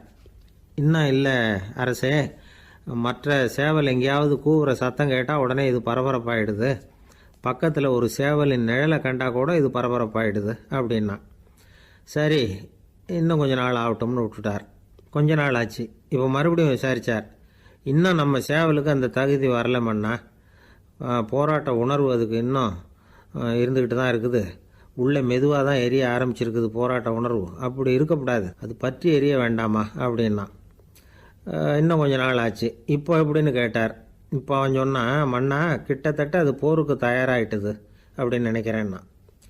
எதனால் அப்படி சொல்கிற அப்படின்னு கேட்டார். மற்ற சேவலின் குரலை கேட்டால் அது அசைகிறதே இல்லை, ஒரு பொம்மை மாதிரி ஆயிடுது. அதுக்கு உள்ள ஒரு நுட்பமான விழிப்புணர்வு வந்துட்டுது. அதனால் அது அமைதியாக இருக்குது, மௌனமாக இருக்குது. இனிமேல் அதுக்கு இணையான சேவலே கிடையாது. வெற்றி பெற அது போராட வேண்டிய அவசியமே இல்லை. அதை பார்த்த உடனே எதிரி சேவல்கள் பயந்துட்டு ஓடி போடும் அப்படின்னு சொன்னானான். அந்த சேவலை வளர்த்தவர் சி சிங் சு அப்படின்னு பேர். இந்த சுசுகி சொன்ன கதையும் அது. ஞானிகள் என்ன சொல்கிறாங்க தெரியுமா? அந்த சேவலின் ரகசியத்தை நீயும் கற்றுக்கொள், நீ அப்படி ஆயிடு, சண்டை போடாமலே வெற்றிகள் பெறுகிற நுட்பத்தை புரிந்துகொள். இதுதான் ஞானிகள் உபதேசம். ஒரு குருக்கிட்ட ஒருத்தன் போயிருக்கிறான். எனக்கு சண்டை போட கற்றுக் கொடுங்கண்ணா. அதுக்கு என்ன செய்யணும்னார். என்ன உங்கள் மாணவனாக சேர்த்துங்கண்ணா. சரி, இப்போ உன்னுடைய பலம் என்னன்னு கேட்டிருக்கார். இப்போ நான் தனி ஆளாக இருந்து ஒரு 100 பேரை சமாளிப்பேன் நானா. சரி, அப்படின்னா என்னுடைய மாணவனாக உன்னை சேர்த்துக்கிறேன்ருக்கார். சேர்த்துக்கிட்டார். 6 மாதம் பயிற்சி கொடுத்தார். அதுக்கப்புறம் இவனை கூப்பிட்டு கேட்டார், இப்போ உன்னுடைய திறமை எவ்வளவுன்னு. இப்போ நான் தனி ஆளாக இருந்து ஒரு 50 பேரை சமாளிப்பேன் நானா. இன்னும் உனக்கு பயிற்சி தேவைன்னாராம். தொடர்ந்து சில நுட்பங்களை எல்லாம் சொல்லி கொடுத்துருக்கிறார். 1 வருஷம் ஆச்சு. எல்லாத்தையும் கற்றுக் கொடுத்துட்டார். அப்புறம் கூப்பிட்டு கேட்டார், இப்போ உன்னுடைய திறமை எப்படிப்பா, எதிரிகள் எத்தனை பேரை உன்னால் சமாளிக்க முடியும்னாராம். அவன் சொன்னான், ஐயா, எதிரிகளின் பலம் என்னங்கிறத புரிஞ்சிக்காமல் அதை நான் சொல்ல முடியாதுன்னு நானும். இனிமேல் உனக்கு பயிற்சி தேவையில்லை, போயிட்டு வான்னு அனுப்பி வச்சுட்டாரான். ஒரு உண்மையை நாம் புரிஞ்சுக்கணும். அதாவது, அடிக்கிறதுக்கு நமக்கு துணிச்சல் தேவையில்லை, அடிக்காமல் இருக்கிறதுக்கு தான் துணிச்சல் தேவை. அடித்தா திருப்பி அடிக்கிறவன் மன உறுதி உள்ளவன் இல்லை. அடித்தா திருப்பி அடிக்காமல் இருக்கிறான் பாருங்க, அவன் தான் மன உறுதி உள்ளவன். ஒருத்தன் தலை தெறிக்க வேகமாக ஓடிக்கிட்டு இருந்தான். நான் எங்கடா ஓடுற அப்படின்னா, எதுக்க வந்தவன். ஒரு சண்டையை நிறுத்தத்தான் இப்படி ஓடுறேன் அப்படின்ட்டுருக்கான். யாருக்கும் சண்டை, எனக்கும் இன்னொரு ஆளுக்கும் சண்டை அப்படின்னு அவன். ஒரே ஒரு ஊரில் ஒரு ராஜா இருந்தாராம். அவர் நிறைய சம்பாதிக்கணும்னு திட்டம் போட்டார். தனக்காக சம்பாதிக்கணும்னு நினைக்கல, தன்னுடைய நாட்டுக்காக சம்பாதிக்கணும் அப்படின்னு நினைச்சார். அரசாங்க கருவூலத்தில் கையிருப்பு குறைச்சலாக இருந்தது. மக்கள்கிட்ட வரி விதிச்சாகணும், வேறு வழி இல்லை. ஆனாலும் அந்த ராஜா மக்கள் கஷ்டப்படக்கூடாது அப்படின்னு நினைக்கிறவர். மக்கள் வரியையும் கட்டணும், அதே நேரத்தில் அவங்க சிரமப்படவும் கூடாது. இதுக்கு தகுந்த மாதிரி ஒரு திட்டம் போட்டார். அது பிரகாரம் என்ன பண்ணார்னா, அந்த நாட்டில் ஒரு 3 பெரிய குளங்களை தோண்டினார். அது நிறைய தண்ணீரை நிரப்புனார். அதுக்கப்புறம் எங்கேயோ தேடி பிடிச்சி 3 விதமான மீன்களை கொண்டுகிட்டு வந்தார். அந்த 3 குளங்கள்லையும் விட்டார். அதை ஒவ்வொரு குளத்துலேயும் ஒவ்வொரு விதமான மீன்கள். அந்த மீன்களுக்கு அபூர்வமான ஒரு சக்தி உண்டு. அது எப்படின்னா, அந்த குளத்தில் குளிக்க வர்றவங்களுக்கு அந்த மீன்கள் கடிக்கும் பொழுது வலி ஏற்படுறதில்ல. அதுக்கு பதிலாக மகிழ்ச்சி நிறைந்த ஒரு இனிமையான உணர்வை அவங்க அனுபவித்தாங்க. அது எப்படின்னா, இந்த முதல் குளத்தில் இருந்த மீன்களால் கடிக்கப்படும் பொழுது ஒரு விதமான இன்ப மயக்கத்தில் திளைச்சிருக்கிறது மாதிரி உணர்வு. இந்த 2வது குளம் இருக்க, அதில் இருக்கிற மீன் கடிச்சதுன்னு வைங்க, மக்களுக்கு எப்படி இருக்கும்னா கால்களே தரையில் படாமல் அப்படியே ஆகாயத்தில் மிதக்கிறது மாதிரி ஒரு உணர்வு, அதை அனுபவிக்கிறாங்க. 3வது குளத்தில் இருக்கிற மீன் கடிச்சதுன்னா அவங்கெல்லாம் அப்படியே கோடீஸ்வரராக மாறிட்டதாக ஒரு உணர்வு, அதை அவங்களால அனுபவிக்க முடியுது. இப்படி ஒரு அபூர்வமான மீன் அது, அந்த 3 வகை. இப்படி இருந்தால் மக்கள் அந்த குளங்களில் குளிக்கிறதுக்கு ஆசைப்படாமல் இருப்பாங்களா? அதனால் கூட்டம் கூட்டமாக அலமோத ஆரம்பிச்சிட்டாங்க. ஒவ்வொரு குளத்தின் கரையிலேயும் கியூ வரிசையில் நிற்க ஆரம்பிச்சிட்டாங்க. அந்த நாட்டு மன்னர் என்ன பண்ணார்னா, ஒவ்வொரு குளத்தங்கரையிலையும் ஒரு ராஜாங்க அதிகாரியை உட்கார வச்சார். டிக்கெட்டை அடித்து கொடுத்தார். குளிக்க வர்றவங்க கிட்ட ஒரு குறிப்பிட்ட தொகையை கட்டணமாக வசூலிக்க ஆரம்பித்தார். அவ்வளவுதான். அரசாங்க கருவூலம் நிரம்ப ஆரம்பிச்சுட்டுது. ராஜாங்கத்துக்கு தேவையான பணம் கிடைச்சிட்டுது. இது ஒரு கதை. இதை பற்றி என்ன நினைக்கிறீங்க? அதாவது மக்களுக்கு சுமை தெரியாமலே வரி வசூல் பண்ணுறது நல்லது தானே அப்படின்னு நினைப்பீங்க. ஆனால் இன்றைக்கும் உலகத்தில் பல அரசாங்கங்கள் இதே மாதிரி 3 குளங்களை வெட்டி வச்சுருக்குது. மக்களும் அதில் குளிச்சுக்கிட்டு தான் இருக்கிறாங்க. அது எப்படிங்கிறீங்களா? அந்த முதல் குளம்தான் சினிமா தியேட்டர். அதில் குளிக்கிறவங்க தான் ஒரு விதமான இன்ப மயக்கத்தில் தெளிச்சிருக்கிறது மாதிரியான உணர்வை அனுபவிக்கிறவங்க. 2வது குளம்தான் சாராய கடை. இந்த குளத்தில் குளிக்கிறவங்க தான் கால்களே தரையில் படாமல் ஆகாயத்தில் மிதக்கிறது மாதிரி உணர்வை அனுபவிக்கிறவங்க. 3வது குளம் லாட்ரி டிக்கெட். இதில் குளிக்கிறவங்க தாங்கள் அப்படியே கோடீஸ்வரர்களாக மாறினது மாதிரி ஒரு உணர்வு, அதை அனுபவிக்கிறவங்க. இன்றைக்கி பல நாடுகள் இந்த குளங்களை பயன்படுத்திக்கிட்டு தான் வராங்க. ஒரு பூவில் வண்டு உட்காருது. அதில் இருக்கிற தேனை வண்டு எடுக்குது. இந்த சமயத்தில் அந்த பூவுக்கு வலிக்குமா? அதுக்கு வலிக்கிறது இல்லை. அந்த பூவோட மலர்ச்சியும் வளர்ச்சியும் குன்றி போகிறதும் கிடையாது. ஒரு ராஜா மக்கள்கிட்ட வரி வசூல் பண்ணும் பொழுது மக்களுக்கு சிரமமும் தெரியக்கூடாது, அதே நேரத்தை அதனால் அவங்க வாழ்க்கையும் கெட்டு போயிடக்கூடாது. அது மாதிரி வரி வசூல் பண்ணணுமா. இது காளிதாசனின் ரகுவம்சத்தில் காணப்படுகிற ஒரு கருத்து. ஒரு சின்ன குழந்தை தவறுதலாக ஒரு 25 காசு நாணயத்தை மூழ்கி விட்டுது. காசு வயத்துக்குள்ளே போயிட்டுது. அந்த குழந்தையோட தாய் உடனே குழந்தைய தூக்கிட்டு ஆஸ்பத்திரிக்கு புறப்பட்டாங்க. அப்போ அந்த பக்கமாக ஒருத்தர் வந்தார் தெருவில். என்ன விவரம்னு கேட்டார். இவங்க சொன்னாங்க, குழந்தை காசை முழுகிட்டுது, அதுதான் அவசரமாக ஆஸ்பத்திரிக்கு தூக்கிட்டு ஓடுறேன் அப்படின்னாங்க. அவர் சொன்னார், கவலைப்படாதம்மா, உடனே இப்படி கொடுங்க குழந்தைய அப்படின்னு கையில் வாங்கினார். ஒரு கையில் அந்த குழந்தையோட கால் 2ஐயும் பிடிச்சி தலைகீழாக தூக்கி பிடிச்சார். இன்னொரு கையால் அந்த குழந்தையோட வயத்தில் குறிப்பாக ஒரு இடத்துல அப்படியே தேடி அந்த சுட்டு விரலால் ஒரு இடத்துல பொட்டுன்னு தட்டினார். உடனே காசு அந்த குழந்தையோட வாய் வழியாக வெளியில் விழுந்துட்டுது. காசை எடுத்துக்கிட்டு இந்தாங்கம்மா உங்கள் குழந்தை அப்படின்னார். ரொம்ப நன்றிங்க, நிச்சயமாக நீங்கள் ஒரு டாக்டராக தான் இருக்கணும், என்னுடைய யூகம் சரிதானே அப்படின்னாங்களாம் அந்த அம்மா. அதுக்கு அவர், இல்லைங்க, நான் ஒரு இன்கம் டேக்ஸ் ஆஃபீஸர், வருமான வரி அதிகாரி அப்படின்னு சொல்லிவிட்டு போனாராம். ஒரு ஊரில் ஒரு மன்னர் இருந்தார். அவர் பக்கத்து தேசத்து மேலே படையெடுக்கணும்னு நினச்சிக்கிட்டு இருந்தார். அதையும் தன்னுடைய நாட்டோட சேர்த்துக்கணுங்கிற ஆசை. எப்போ படையெடுக்கலாம்னு யோசிச்சுக்கிட்டு இருந்தார். இப்படி யோசிச்சுக்கிட்டு இருந்த சமயத்தில் ஒரு பெரியவர் அவரை தேடிட்டு வந்தார். அவர் அடிக்கடி வருவார், அவர்கிட்ட பேசிக்கிட்டு இருப்பார். இப்போவும் அப்படி தான் வந்தார். என்ன மன்னா யோசனைன்னாரு. இவர் தன்னுடைய யோசனையை சொன்னார். இந்த சமயத்தில் மன்னருக்கு தாகம் எடுத்தது, தண்ணி குடிக்கணும் போல இருந்தது. உடனே அங்கே இருந்த ஒரு அரண்மனை பணியாளரை கூப்பிட்டார். போய் கொஞ்சம் தண்ணி கொண்டு வாப்பா அப்படின்னார். அந்த பணியாளர் போனார். ஒரு கோலையில் தண்ணி கொண்டு வந்தார். ராஜா கிட்ட நீட்டினார். ராஜா அதை வாங்கி குடிக்கிறதுக்காக வாய்கிட்ட கொண்டுட்டு போனார். அந்த நேரம் பார்த்து, மன்னா கொஞ்சம் பொறுங்கன்னார் இந்த பெரியவர். ஆவலோடு குடிக்க போன மன்னர் அப்படியே நிறுத்திக்கிட்டு பெரியவரை பார்த்தார். இப்போ அந்த பெரியவர் சொன்னார், மன்னா, இப்போ உங்களை விட வலிமை உள்ள ஒரு சக்தி உங்களுக்கு தண்ணி கொடுக்க மறுத்துடுதுன்னு வைங்க, உங்களை குடிக்க விடாமல் தடுத்துடுது அப்படின்னா, இப்போ இந்த ஒரு கோவலை தண்ணீரை என்ன விலை கொடுத்து வாங்குவீங்க அப்படின்னு கேட்டார். இப்போ எனக்கு இருக்கிற தாகத்துக்கு என்னுடைய அரசாங்கத்தில் பாதியையாவது கொடுத்து இந்த தண்ணியை வாங்கிறதுக்கு தயங்க மாட்டேன்னார் அவர். சரி, இப்போ அந்த தண்ணியை குடிங்கன்னார் பெரியவர். மன்னர் ஆவலோடு அந்த தண்ணியை குடித்து முடித்தார். அதுக்கப்புறம் கொஞ்ச நேரம் தன்னுடைய படையெடுப்பை பற்றி சொல்லிக்கிட்டு இருந்தார். கொஞ்ச நேரம் கழித்து மறுபடியும் இந்த பெரியவர் கேட்டார், மன்னா, இப்போ நீங்கள் ஒரு கோவலை தண்ணீரை குடித்து முடிச்சுட்டீங்க. இப்போ அந்த தண்ணீர் உங்கள் உடம்பை விட்டு வெளியில் வரக்கூடிய பாதை அடைபட்டு போச்சு அப்படின்னு வச்சுங்க. அதை வெளியேற்றுவதற்காக நீங்கள் எவ்வளவு செலவழிப்பீங்க அப்படின்னு கேட்டார். மன்னர் யோசனை பண்ணார். அப்படி ஒரு நிலைமை ஏற்பட்டு போச்சுன்னா என்னுடைய அரசாங்கம் பூராவையும் அதுக்கு ஈடாக தர்றதுக்கு கூட தயங்க மாட்டேன்னார். இப்போ அந்த பெரியவர் சொன்னார், எந்த அரசாங்கத்தின் மதிப்பு ஒரு கோவள தண்ணீர் அளவுக்கு கூட இல்லையோ அந்த அரசாங்கத்தை அடையணுங்கிற பேராசையில் மனிதர்கள் தங்களுடைய சகோதரர்கள் கூடவே சண்டை போட்டுக்கிறாங்களே, அதில் ஏதாவது அர்த்தம் இருக்குதா அப்படின்னாராம். மன்னருக்கு இப்போ தான் அர்த்தம் புரிஞ்சுதான். மனசில் தெளிவு உண்டாச்சு. தன் மனசுக்குள்ளே உண்டான வெறியை விரட்டி அடிச்சு விட்டார். அதுக்கப்புறம் நிம்மதியாக ஆட்சி புரிஞ்சார். இப்படி ஒரு கதை. உயிருக்கு என்ன விலை கொஞ்சம் யோசனை பண்ணி பாருங்கள். ஆனால் அது இப்போ எவ்வளோ மலிவாக போயிட்டுது, அதையும் யோசனை பண்ணி பாருங்களேன். ஆசை பேராசையாக மாறுது, அப்புறம் அது வெறியாக ஆகுது, அதுக்கப்புறம் பைத்தியம் பிடிக்குது. இந்த காலத்து மனிதர்களுக்கு 2 விதமான பைத்தியம் பிடிச்சிருக்கிறதாக ஒரு பெரியவர் சொல்கிறார். ஒன்று பணம், இன்னொன்று அதிகாரம். இதெல்லாம் எவ்வளவு காலத்துக்கு நீடிக்கும்? ஒரு சர்வாதிகார நாட்டில் 3 பேர் ஜெயிலில் இருட்டு அறையில் பேசிக்கிட்டு இருக்கிறாங்க. நீ எப்படி இந்த ஜெயிலுக்கு வந்த அப்படின்னு ஒருத்தர் கேட்டாராம். இந்த நாட்டு ராஜாவை ஆதரித்து நான் பிரச்சாரம் பண்ணினேன், அதனால் கூட்டத்தில் தகராறு வந்துட்டுது, கலவரமாக போச்சு, அதுக்கு நான் தான் காரணம்னு அரெஸ்ட் பண்ணி இங்கே கொண்டாந்து போட்டாங்க அப்படின்னாராம் அவர். சரி, நீ எப்படி இங்கே வந்த அப்படின்னு இன்னொருத்தரை பார்த்து கேட்டிருக்கார்.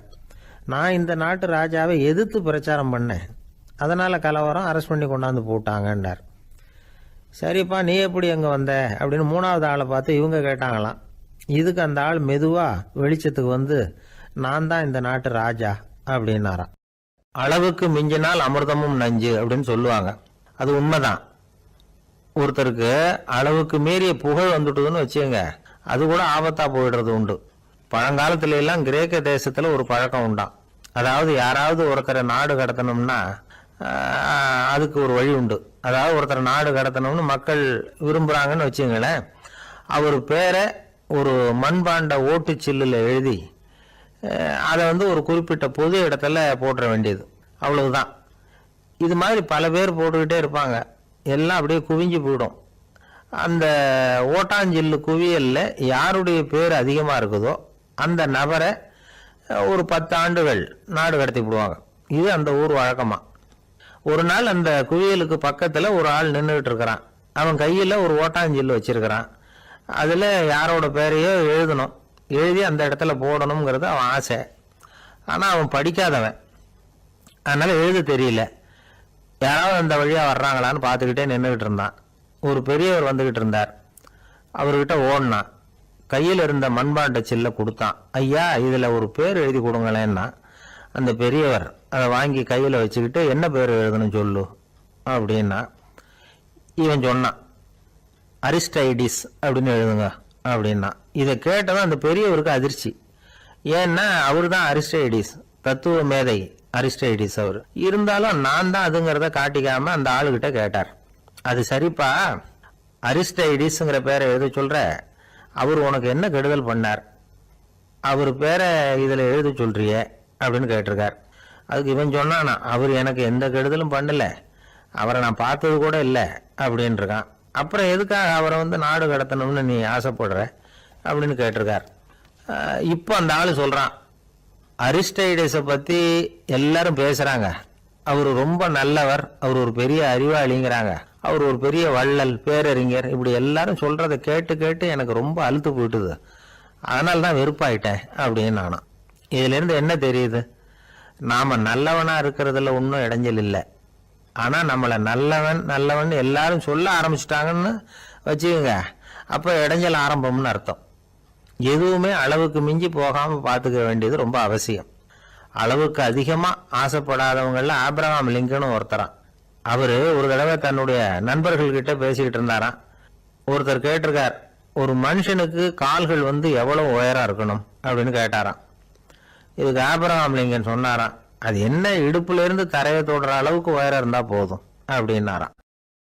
ஒரு மனுஷனை பார்த்து என்கிட்ட வாலாட்டாதே அப்படின்னு சொன்னா அவன் நம்மகிட்ட ஏதோ வம்புக்கு வர்றான்னு அர்த்தம்.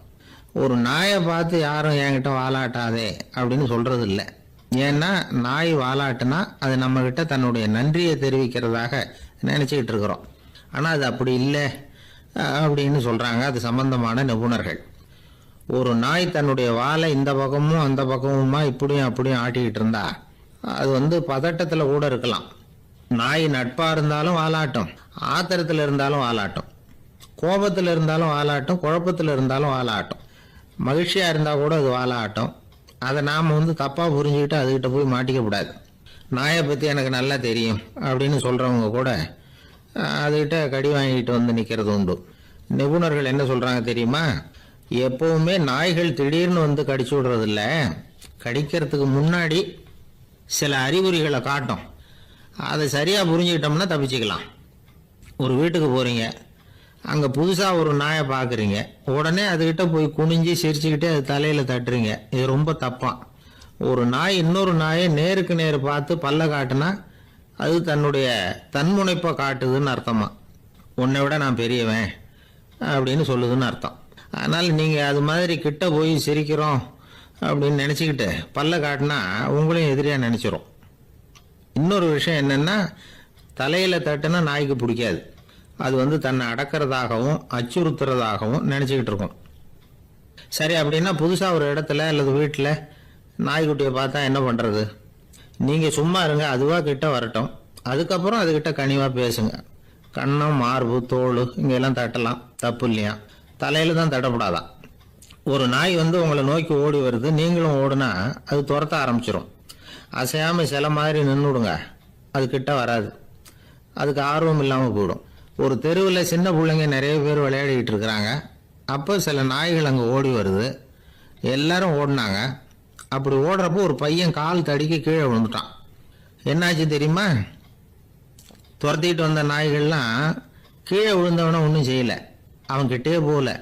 ஓடிக்கிட்டு இருந்தாங்கல்ல பசங்க, அவங்கள துரத்திக்கிட்டு அவங்க பின்னாடி ஓடிச்சான். அதுதான் நாய்களுடைய சுபாவம். ஒரு நாய் நம்மளை நேருக்கு நேர் முறைச்சி பார்க்குதுன்னு வச்சுங்க, நாமளும் அதை முறைச்சி பார்க்கக்கூடாது. நாம் வேற பக்கம் எங்கேயாவது பார்க்க ஆரம்பிச்சிடணும். ஒரு நாய் கோபமாக இருந்ததுன்னா அதோட வால் உறுதியாக நேராக நிற்கும். ஒரு நாய் பணிந்து போனால் அல்லது பயந்து போனால் அது தன்னோட வாலை காலுக்கு நடுவில் வச்சுக்கும். ஒரு நாய் நம்மளை பார்த்து பயந்து நிற்குதுன்னு வச்சுங்க, அதனால் நமக்கு ஆபத்து இல்லைன்னு நினச்சிடக்கூடாது. உங்களை பார்த்துட்டு ஒரு நாய் ஒடுங்குச்சுன்னா நீங்கள் விலகி போயிடணும் அப்படின்னு அது நினைக்குது. நிறைய பேர் பயந்து போன நாயால் கடிபடுறாங்க. இவன் நம்மளை விட பெரிய ஆள், மாட்டிக்கிட்டோம், வேற வழி இல்லை அப்படிங்கிற நினப்பில் தான் நாய் கடிக்க ஆரம்பிக்குதான். இதே மாதிரி சங்கிலியால் கட்டி போடப்பட்டிருக்கிற நாயும் ஆபத்தானது தான். தொடர்ந்து கட்டி போட்டிருந்தா காலப்போக்கில் அது ஒரு மாதிரி ஆகிடும். நாய் குழந்தைகளை கடிக்காது அப்படின்னு சில பேர் சொல்லுவாங்க. அதுவும் ஒரு தவறான நம்பிக்கை. அதனால் சின்ன குழந்தைகளை தனியாக நாயோட விளையாட விடக்கூடாது. ஆகக்கூடி நாயை பற்றி நிறைய விஷயம் புரிஞ்சுக்க வேண்டியிருக்குது. ஒருத்தர் தன்னுடைய நண்பர் வீட்டுக்கு போயிருந்தார். அவசியம் எங்கள் வீட்டில் சாப்பிட்டுட்டு தான் போகணும் அப்படின்னு ரொம்ப அன்பாக சொல்லிவிட்டார். அதை மீற முடியல இவரால். சரின்னு உட்காந்துட்டார். சாப்பாடு போட்டாங்க, சாப்பிட ஆரம்பித்தார். அவங்க வீட்டில் கட்டி போட்டிருந்த நாய்க்குட்டி இவர் சாப்பிட்றத முறைச்சி பார்த்துது. ஏன் இப்படி என்ன இது முறைச்சி பார்க்குது உங்கள் வீட்டு நாய்க்குட்டி அப்படின்னு அவர் கேட்டார். அப்போ அவங்க சொன்னாங்களாம், அதுக்கிட்ட ஒரு கெட்ட பழக்கங்க, தன்னோட தட்டில் யார் சாப்பிட்டாலும் அது அப்படி தான் முறைச்சி பார்க்கும் அப்படின்னாரா அவர். பிரிட்டிஷ் ஆட்சி நடந்துகிட்டு இருந்த காலம் 1920களின் கடைசி. அப்போ நடந்த ஒரு உண்மை நிகழ்ச்சி இது. ஒரு கல்யாண மாப்பிள்ளை ரயிலில் இறங்க போகிறார். அவரை வரவேற்க ஒரு ராஜ குடும்பமே காத்துக்கிட்டு இருக்குது. மங்களூர்லேருந்து இறங்குற அந்த மாப்பிள்ளை யார் தெரியுமா? ஒரு நாய். உண்மைதான், அந்த நாய்க்கு தான் கல்யாணம். சுதேசி சமஸ்தானத்து மன்னர்களில் ஒருத்தர் ஜூனாகட் மகாராஜா. அவரோட வளர்ப்பு நாய் ரோஷனாரா. அதுக்கு கல்யாணம் பண்ணி வைக்கணும்னு ஆசைப்பட்டார். மாப்பிள்ளை தேடினார். மங்களூர் மகாராஜாவோட வளர்ப்பு நாய் ஒன்று இருந்தது, பேரு பாபி. இது ரெண்டுக்கும் கல்யாணம் நடத்த முடிவு பண்ணார்.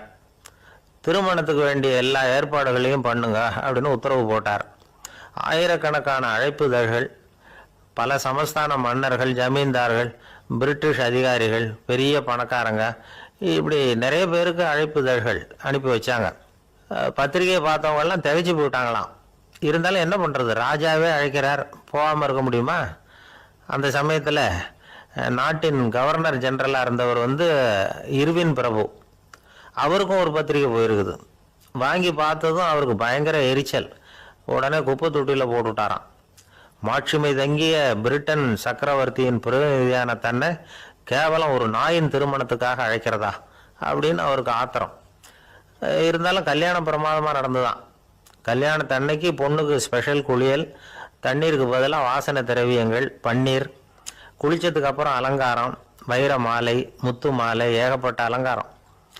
மாப்பிள்ளையை அழைக்கிறதுக்கு ரயில்வே ஸ்டேஷனில் ராஜ குடும்பமே காத்துக்கிட்டு இருக்குது. அவங்களோட வளர்ப்பு நாய்கள் 250. அத்தனை நாய்களுக்கும் பட்டு துணி போத்தி இருக்குது. முத்து வடங்கள் அணிவிச்சிருக்கிறாங்க. எல்லாம் ராஜ நாய்கள். அதுகளையும் வீதியில் நடக்க விடலையாம். அதுகளை சுமந்துக்கிட்டு போக அலங்கரிக்கப்பட்ட யானைகள் காத்துக்கிட்டு இருக்குதான். மாப்பிள்ளைக்கு வரவேற்பு எப்படி தெரியுமா? அது நடந்து வர்ற பாதை பூரா ரத்தன கம்பளம் விரிச்சிருக்குது. 2 பக்கமும் ராஜாங்க அதிகாரிகள் கைகட்டி நிற்கிறாங்க. அரசு படை வீரர்கள் அணிவகுப்பு மரியாதை செலுத்துகிறாங்க. அந்த நாய் ராஜ மரியாதையோடு நடந்து வருது. நகையெல்லாம் போட்டுக்கிட்டு வருது. திருமண மண்டபத்துக்கு வந்து சேருது. அங்கே கல்யாணம் அமோகமாக நடக்குது. இந்த திருமணத்தை முன்னிட்டு அந்த ஜூனாகட் சமஸ்தானத்துக்கு 3 நாள் விடுமுறை வேறு. கல்யாணத்துக்கு வந்திருந்தவங்களுக்கெல்லாம் ஏக தடபுடலாக விருந்து, நாட்டியம் எல்லாம் பிரமாதமாக நடந்துதான். இந்த கல்யாணத்தில் கலந்துக்க வந்திருந்த மற்ற சமஸ்தானத்து மன்னர்கள், திவான்கள், அரச குடும்பத்தினர், இப்படி அவங்க 700 பேராம். அவங்க வந்து போகிறதுக்காக விசேஷ ரயில்கள்லாம் வேற விட்டுருக்காங்க. கல்யாணம் முடிஞ்சதும் அந்த நாய் தம்பதிகளோட பெரிய பெரிய மன்னர்கள்லாம் ஒன்றா உட்காந்து சாப்பிட்டாங்களாம். ஏர் கண்டிஷன் அறையில் அந்த தம்பதிகள் கொஞ்ச காலம் வாழ்ந்துருக்குறாங்க. கொஞ்ச நாளில் மாப்பிள்ளைக்கு மரியாதை குறைய ஆரம்பிச்சுட்டுது. வெளியில் துரத்தி விட்டாங்களாம். அந்த பெண் நாய் மட்டும் ராஜ போகங்களை அனுபவித்து வந்து தான். இந்த கல்யாணத்தை பார்த்துட்டு தொடர்ந்து மற்ற சமஸ்தானத்து மன்னர்களும் நாய் திருமணங்கள் நடத்த ஆரம்பிச்சுட்டாங்களாம். இது உண்மையில் நடந்திருக்குது. இப்படி அது இருக்கட்டும். இப்போ நம்ம கதைக்கு வருவோம். ஒரு ராஜாவுக்கு ரொம்ப நாள் கழித்து ஒரு குழந்தை பிறந்து தான். அரண்மனை ஜோசியரை கூப்பிட்டுருக்கார் ராஜா. ஜோசியரே, என் மகன் வருங்காலத்தில் சிறந்த வாழ் வீரனாக வரணும்னு ஆசைப்படுறேன். வருவானாங்கிறத கொஞ்சம் பார்த்து சொல்லுங்களேன் அப்படின்னாராம். ஜோசியர் சொன்னார், மன்னா, உங்கள் புள்ள வாழ் வீரனாக வர்றது கஷ்டம். ஆனால் அவரும் உங்களை மாதிரியே நாய்க்குட்டிகள் பேரில் பிரியமாக இருப்பார். அதுகளுக்கு கல்யாணமும் பண்ணி வைப்பார் அப்படின்னாராம். அது எப்படி கண்டுபிடிச்சிங்க அப்படின்னு கேட்டிருக்கார் ராஜா. அரசே, உங்கள் பிள்ளைக்கு வாழ் மேலே உள்ள பிரியத்தை காட்டிலும் நாய் மேலே உள்ள பிரியம் அதிகம்ங்கிறதுக்கான அறிகுறி இப்போவே தெரியுது. நல்லா கவனித்து பாருங்க. அவர் வாழ்ன்னு கத்துறாரு அப்படின்னாரு. கவனித்து பார்த்துட்டு அப்படி எனக்கு காதில் விழலையே அப்படின்னாராம் மன்னர். அதனால தான் சொன்னேன், அவர் கத்துறது வாழ்ன்னு கத்தலை, வள்ளுன்னு கத்திக்கிட்டு இருக்கார். அதனால தான் அப்படி சொன்னேன் அப்படின்னாராம் அரண்மனை ஜோசியர். இந்த காலத்துக்குள்ள ஒருத்தன் தன்னோட அப்பாவை பார்த்து சொன்னான், அப்பா, நான் உனக்கு உதவி செய்யலாம்னு நினைக்கிறேன், என்ன உதவி செய்யணும்னு சொல்லு அப்படின்னா. நீ சும்மா இருந்தால் அதுவே எனக்கு செய்கிற பெரிய உதவிடா அப்படின்னார் அப்பா. சும்மா இருக்கிறதும் ஒரு உதவி தான், அது மாதிரி மௌனமும் ஒரு சமூக சேவை தான் அப்படிங்கிறார் காஞ்சி பெரியவர். நமக்கு 5 புலன்கள் இருக்குது, மெய், வாய், கண், மூக்கு, செவி. இந்த 5லேயும் அதிகப்படியான வேலை எதுக்குன்னு நினைக்கிறீங்க? வாய்க்கு தான். ஏன்னா அதுக்கு 2 வேலை. இப்போ கண்ணுக்கு பார்க்கறது மட்டும்தான் வேலை, காதுக்கு கேட்கறது மட்டும்தான் வேலை, மூக்குக்கு வாசனை அறியறது தான் வேலை, உடம்புக்கு உணர்றது மட்டும்தான் வேலை. ஆனால் வாய் அப்படி இல்லை, அதுக்கு 2 வேலை. சாப்பிட்றதும் அதுதான், பேசுறதும் அதுதான்.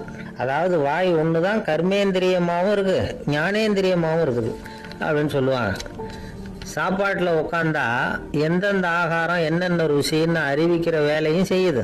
சபையில் உட்காந்தா பாடுறது, பேசுறது, சிரிக்கிறது, இது மாதிரியான வேலையும் செய்யுது. இன்னொரு வித்தியாசம், கண்ணு, காது, மூக்கெல்லாம் ஸ்ட்ரெயின் பண்ணிக்கிட்டு வேலை செய்கிறதில்ல. ஒரு ரோஜா பூ பார்த்தா உடனே மூக்கு அப்படியும் இப்படியும் அசைய ஆரம்பிக்கிறது இல்லை. ஒரு சங்கீதத்தை கேட்ட உடனே காது ஆட ஆரம்பிக்காது. ஆனால் வாய் அப்படி இல்லை, அது பேசினாலும் சரி சாப்பிட்டாலும் சரி அசைஞ்சு தான் ஆகணும். ஆக மற்றதை விட வாய்க்கு வேலை ஜாஸ்தின்னு தெரியுது. சாப்பிட்றது, பேசுறது அப்படின்னு 2 காரியம் அதுக்கு. இப்படி 2 காரியம் இருக்கிறதுனால அது 2ஐயும் பாதியாக குறைச்சிக்கணுங்கிறது கடவுள் அபிப்பிராயமாக இருக்கணும் அப்படிங்கிறார் காஞ்சி பெரியவர். ஆனால் இப்போ நாம் அப்படியே நடந்துக்கிறோம், அதுக்கு நேர்மாறாக நடந்துக்கிறோம். நாம் சாப்பிட்றதும் அதிகம், பேசுகிறதும் அதிகம், 2 வேலையையும் தேவைக்கு அதிகமாகவே செய்கிறோம். வாய் தான் ரொம்ப ஓவர் ஒர்க்குடு. அதுக்கு ஓய்வு கொடுத்தா உடம்பும் நல்லாயிருக்கும், உலகமும் நல்லாயிருக்கும். மௌன விரதம் இருக்கிறதெல்லாம் எதுக்காக நினைக்கிறீங்க? இதுக்காக தான். இந்த காலத்தில் மௌனமாக இருக்கிறவங்கெல்லாம் மகத்தான தொண்டு செய்கிறாங்க அப்படின்னு தான் சொல்லணும். சத்தம் அதிகமாக போய் தான் சவுண்டு பொல்யூஷன் வருது. அது மட்டும் இல்லை, மௌனமாக இருந்தால் சண்டை சச்சரவே வராது. மௌனம் கலக நாஸ்தி. ஆக இதுவும் ஒரு சமூக சேவை தான். நமக்கு தான் வாய் இருக்குதுங்கிறதுக்காக வசமாக சாப்பிட்றதும் தப்பு, வளவளன்னு பேசுறதும் தப்பு.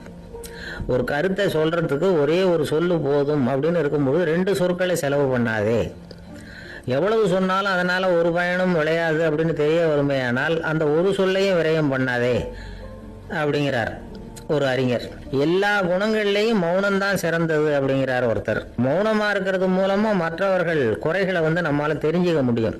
அதே சமயத்துல நம்ம கிட்ட இருக்கிற குறைகளை மற்றவங்களுக்கு தெரியாம மறைச்சிக்கவும் முடியுங்கிறார் அவர். உண்மைதானே? ஒரு பெரிய மேடை பேச்சாளர், பொது வாழ்க்கையில 25 வருஷ காலமா ஈடுபட்டிருக்கிறவர். அவர் மனைவி ஒரு நாள் சொன்னாங்க, எங்கள் வீட்டுக்காரர் 25 வருஷ காலமாக பொது வாழ்வில் ஈடுபட்டிருந்தா கூட இந்த மாதம் 10ஆம் தேதியிலிருந்து தான் மக்களுக்கு சேவை செய்ய ஆரம்பிச்சிருக்கார் அப்படின்னு நாங்கள் ரொம்ப பெருமையாக. 10ஆம் தேதிக்கு அப்படி என்ன விசேஷம் அப்படின்னு கேட்டோம். அன்னையிலேருந்து தான் அவர் மேடையில் பேசுகிறத நிறுத்தினார் அப்படின்னாங்க அந்த அம்மா. பக்தின்னு சொல்கிறோம் இல்லையா, அது 3 வகைப்படும் அப்படிங்கிறார் ஒரு பெரியவர். அது என்ன 3 வகைன்னா, தெய்வ பக்தி, அடியார்கள் பக்தி, குரு பக்தி. அடியார் பக்தியை விட தெய்வ பக்தியை விட குரு பக்தி தான் ரொம்பவும் சிறந்ததுங்கிறார் அவர். தெய்வத்துக்கிட்ட செஞ்ச பாவம் குருநாதர்கிட்ட தீர்ந்துருமா, குருநாதர்கிட்ட செஞ்ச பாவம் தெய்வத்துக்கிட்ட போனாலும் தீராதான். இப்படி பெரியவங்களாம் சொல்லி வச்சிருக்கிறாங்க. ஒரு காடு, அங்கே அயோத தௌமியர் அப்படின்னு ஒரு தபோதனர். அவர் பல மாணவர்களை ஒன்றா சேர்த்து ஒரு குருகுலம் நடத்திக்கிட்டு இருக்கிறார். பல தரப்பட்டவங்க, பல திறப்பட்டவங்க மாணவர்கள் அதில் சேர்ந்து படிச்சுக்கிட்டு இருக்கிறாங்க. பாஞ்சால ராஜகுமாரன் ஒருத்தனும் அந்த குருகுலத்தில் சேர்ந்து படிச்சுக்கிட்டு இருக்கிறான். அவன் பேர் ஆருணி. பெரிய இடத்து புள்ள, இருந்தாலும் படுப்பில் ரொம்ப கெட்டிக்காரனாக இருந்தான். அவன் தான் அங்கே முதல் மாணவன். ஒரு நாள் குருநாதர் அந்த அரசகுமாரனை கூப்பிட்டார். நம்ம குருகுலத்துக்கு சொந்தமான வயலில் தண்ணீர் பெருகி வெள்ளம் பயிரை அழிக்குதான், அதனால் நீ போய் மடையை அடைச்சிட்டு வந்துரு அப்படின்னார். அந்த அரசகுமாரன் உடனே புறப்பட்டான். குருநாதர் சொல்லிட்டார்ல, உடனே புறப்பட்டான்.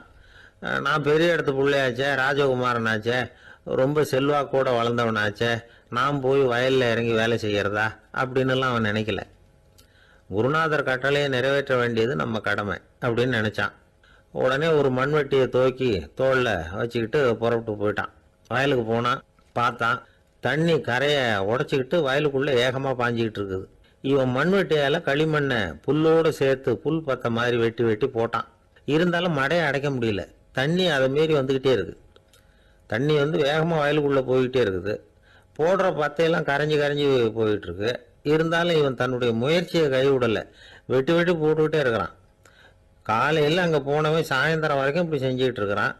உடம்பும் மனசும் ரொம்பவும் சோர்ந்து போச்சு. இருந்தாலும் குருநாதர் இட்ட கட்டளையை நிறைவேற்றாமல் இருக்கிறோமேங்கிற ஒரு குறை அவனுக்கு இருக்குது. குரு கட்டளையை நிறைவேற்றாத நான் இன்னமும் இருக்கணுமா அப்படின்னு யோசனை பண்ண ஆரம்பிச்சிட்டான். என்ன செய்யலாம்னு பார்த்தான். நம்ம குருநாதர் இட்ட பணிக்காக இந்த உடம்பையே தியாகம் பண்ணலாம் அப்படின்னு முடிவு பண்ணான். தண்ணி பாயுதில்ல, அதுக்கு குறுக்க விழுந்து அப்படியே மடையை அடைச்சிக்கிட்டு அப்படியே படுத்துட்டான். இது மற்றவங்களுக்கு தெரியாது. அன்னைக்கு ராத்திரி ஒரு விளக்கு முன்னாடி உட்காந்து குருநாதர் பிள்ளைங்களுக்கு பாடம் சொல்லி கொடுத்துக்கிட்டு இருக்கிறார். முதல் வரிசையில் இருக்கக்கூடிய ராஜகுமாரனை காணலை. நம்ம ஆருணி எங்கே போனா அப்படின்னு சொல்லி மற்ற மாணவர்களை விசாரித்தார். இப்போ அவங்க சொன்னாங்க, சுவாமி, அவன் காலையில் வயலுக்கு மடையை அடைக்கிறதுக்காக போனான், நீங்கள் தான் போக சொன்னீங்க, இன்னும் திரும்பி வரல அப்படின்னு அவர் பையன். குருநாதர் உடனே ஒரு தீவெட்டி எடுத்துக்கிட்டு மாணவர்களை அழைச்சிக்கிட்டு வயலுக்கு போனார். அங்கே போய் பார்த்தா ஆளை காணும். ஆருணி ஆருணின்னு சொல்லி சத்தம் போட்டு கூப்பிட்டு பார்க்குறார். நான் இங்கே இருக்கேன் குருநாதா அப்படின்னு காலுக்கு அடியிலேருந்து ஒரு சத்தம் வருது. குனிஞ்சு பார்த்தா அவன் மடையில் படுத்துருக்கிறான். என்னப்பா இதுன்னார். காலையிலேருந்து இந்த மடையை அடைச்சி பார்த்தேன் சுவாமி, முடியல, அதனால் இப்படி குறுக்க படுத்துட்டேன். என்னை தாண்டறதுக்கு பயந்து போய் தண்ணியே தேங்கி நின்றுட்டுது அப்படின்னா. அவனுடைய குரு பக்தியையும் அவனை தாண்டறதுக்கு அஞ்சு நிற்கிற தண்ணி தேக்கத்தையும் பார்த்துட்டு எல்லாரும் ரொம்ப ஆச்சரியப்பட்டு போயிட்டாங்களாம். ஆறுனே எழுந்திரிச்சு வா அப்படின்னு கூப்பிட்டாராம் குருநாதர். அவன் தண்ணீரை பொழந்துக்கிட்டு எழுந்திரிச்சு வந்தானான். அதனால அவனுக்கு உத்தாலகன் அப்படின்னு ஒரு பேர். உத்தாலகன்னா தண்ணீரை பிளந்தவன் அர்த்தம். அந்த உத்தாலகன் மாதிரி இந்த காலத்து மாணவர்களுக்கும் குரு பக்தி வேணும் அப்படின்னு சொன்னோம் ஒரு பள்ளிக்கூடத்தில். உடனே நிறைய மாணவர்கள் எழுந்திரிச்சு நின்னாங்க. சார், நீங்கள் எங்களை இன்னமும் சரியாக புரிஞ்சுக்கலன்னு நினைக்கிறோம். அன்னைக்காவது ஒருத்தன் அப்படி இருந்தான், இன்னைக்கு ஏகப்பட்ட உத்தாலகர்கள் இருக்கிறோம். எங்கள் வாத்தியார் கட்டளையிட்டா இப்போவே அது மாதிரி வயலுக்கு போய் மடையில் குறுக்கப்படுத்துக்கிறதுக்கு இந்த வகுப்பில் உள்ள அத்தனை பேரும் தயாராக இருக்கிறோம் அப்படின்னாங்க. அப்படியா அப்படின்னு சொல்லி கேட்டோம் ரொம்ப சந்தோஷமா. ஒருத்தன் ரொம்ப அடக்கமாக எழுந்திரிச்சான். அப்புறம் சொன்னான், ஆமாம் சார், வகுப்பில் இவர் நடத்துகிற பாடத்தை கேட்டுக்கிட்டு இருக்கிறத விட பேசாமல் போய் மடையில் படுத்துடுறது ஒன்றும் கஷ்டமான காரியமாக இருக்காது. அதனால தான் எல்லாரும் அங்கே போகிறேன்னு சொல்கிறோம் அப்படிங்கிறான். கடற்கரை ஓரமாக ஒரு பெரியவர் கையால் மணலை கீறிக்கிட்டே உட்காந்துருக்கிறார். என்னத்தையும் தேடிட்டு இருக்கிறது மாதிரி தெரிஞ்சது. மெதுவாக கிட்டத்தில் போய் என்னத்தை தேடிட்டு இருக்கிறீங்க அப்படின்னு கேட்டோம். அவரு சாவகாசமா நிமிந்து பார்த்து நிம்மதியை தேடிட்டு இருக்கிறேன்னார். நாங்கள் ஒரு மாதிரி ஆயிட்டோம். இருந்தாலும் சமாளிச்சுக்கிட்டு, சார், மணல்ல கிழிஞ்சல் தான் கிடைக்கும், நிம்மதி கிடைக்காது அப்படின்னோம்.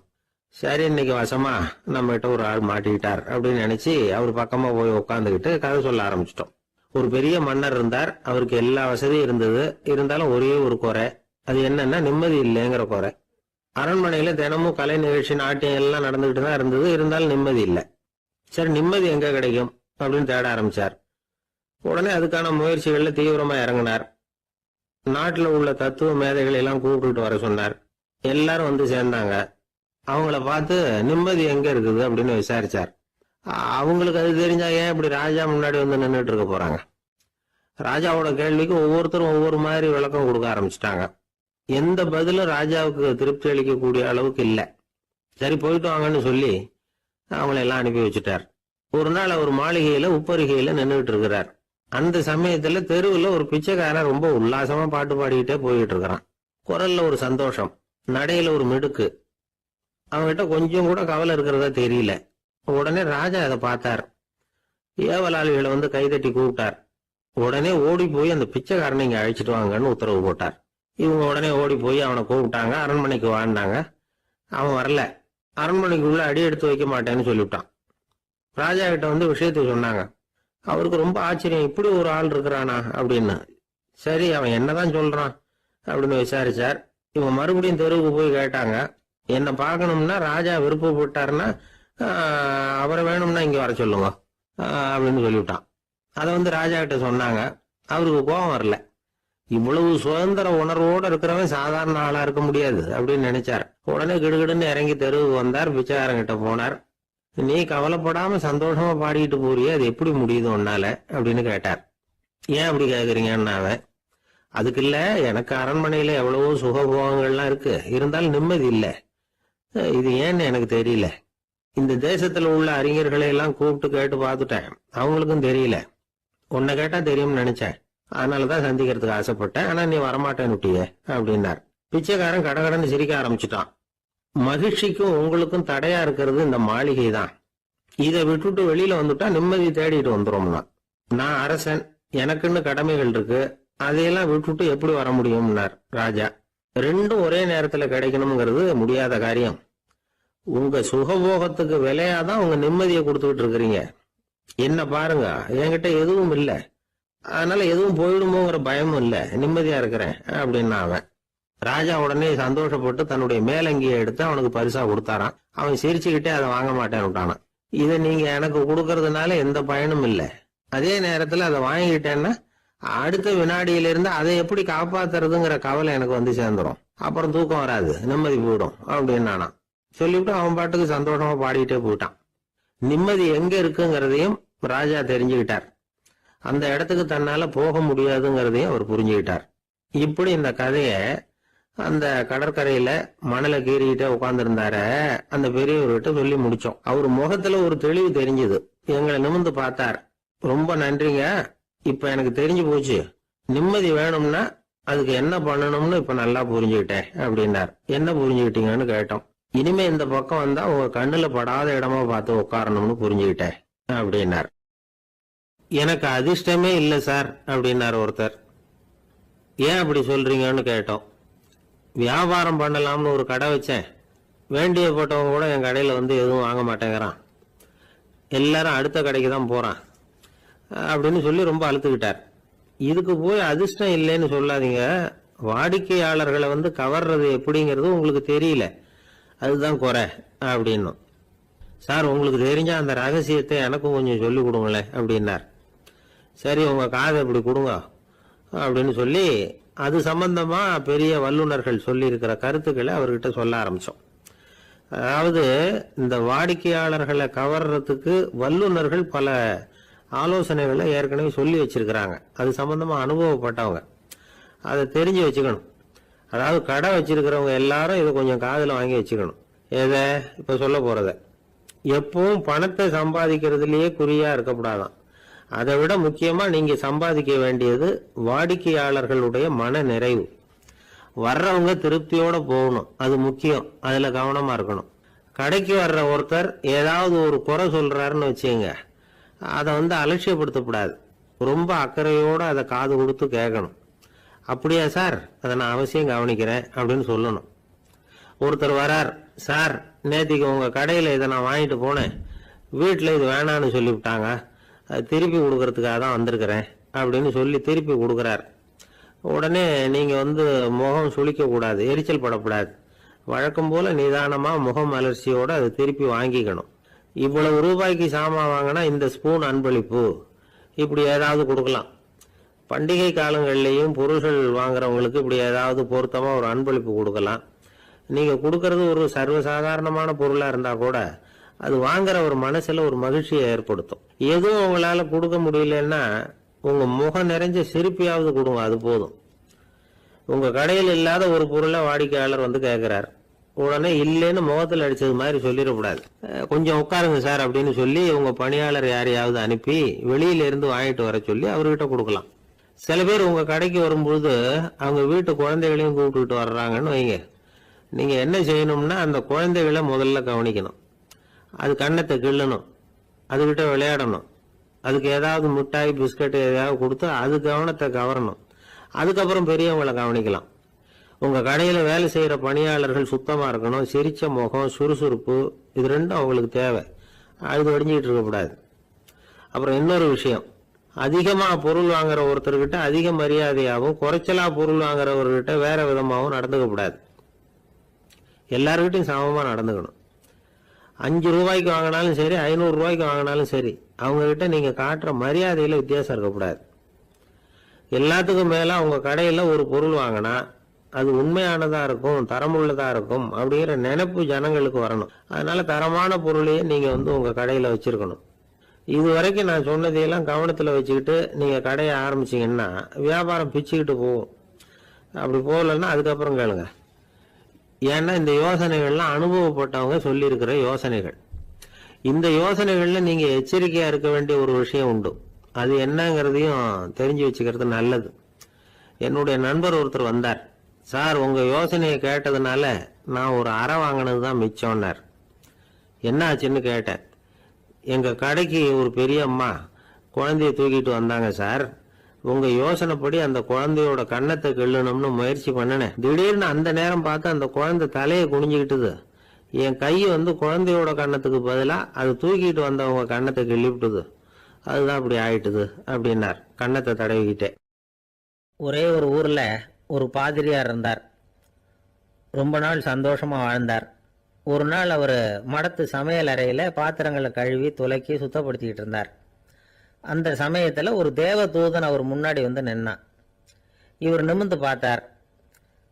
ஆண்டவர் என்னை வந்து உங்ககிட்ட அனுப்பியிருக்கிறார், பரலோகத்துல வாசம் செய்யறதுக்கு உங்களுக்கு நேரம் வந்துட்டுது அப்படின்னு அந்த ஆள். ஆண்டவருக்கு என்னோட ஞாபகம் வந்ததுக்கு நன்றி. ஆனாலும் இப்போ இங்கே நீயே பாரு, எவ்வளவு பாண்டங்கள் பாக்கி இருக்கு, இவ்வளவையும் நான் வந்து சுத்தப்படுத்த வேண்டியிருக்கு. நான் வந்து நன்றி கெட்டவனாக இருக்க விரும்பலை. இந்த பணியை முடிக்கிற வரைக்கும் என்னுடைய பரலோக வாழ்வை தள்ளி வைக்க முடியுமா? நீ என்ன நினைக்கிற அப்படின்னு கேட்டார். தேவதூதன் தனக்கே உரிய விவேகத்தோட அன்போட பாதிரியாரை பார்த்தான். சரி, என்ன செய்யலாம்ங்கிறத அப்புறம் சொல்கிறேன் அப்படின்னு சொல்லிவிட்டு புறப்பட்டு போயிட்டான். ஒரு நாள் அந்த பாதிரியார் தோட்டத்தில் உள்ள களைகளை எல்லாம் ஒரு களை கொத்தியால கொத்தி களை எடுத்துக்கிட்டு இருக்கிறார். அந்த சமயத்துல இந்த தேவதூதன் மறுபடியும் அவர் முன்னாடி வந்து நிற்கிறான். பாதிரியார் பார்த்தார், இதை பாரு, இந்த தோட்டம் பூராவும் எவ்வளவு களை மண்டி கிடக்கு, பரலோகம் கொஞ்ச காலம் எனக்காக பொறுத்திருக்கலாம்னு நீ நினைக்கிறியா அப்படின்னு கேட்டார். தேவதூதன் சிரிச்சுக்கிட்டே மறுபடியும் மறைஞ்சிட்டான்.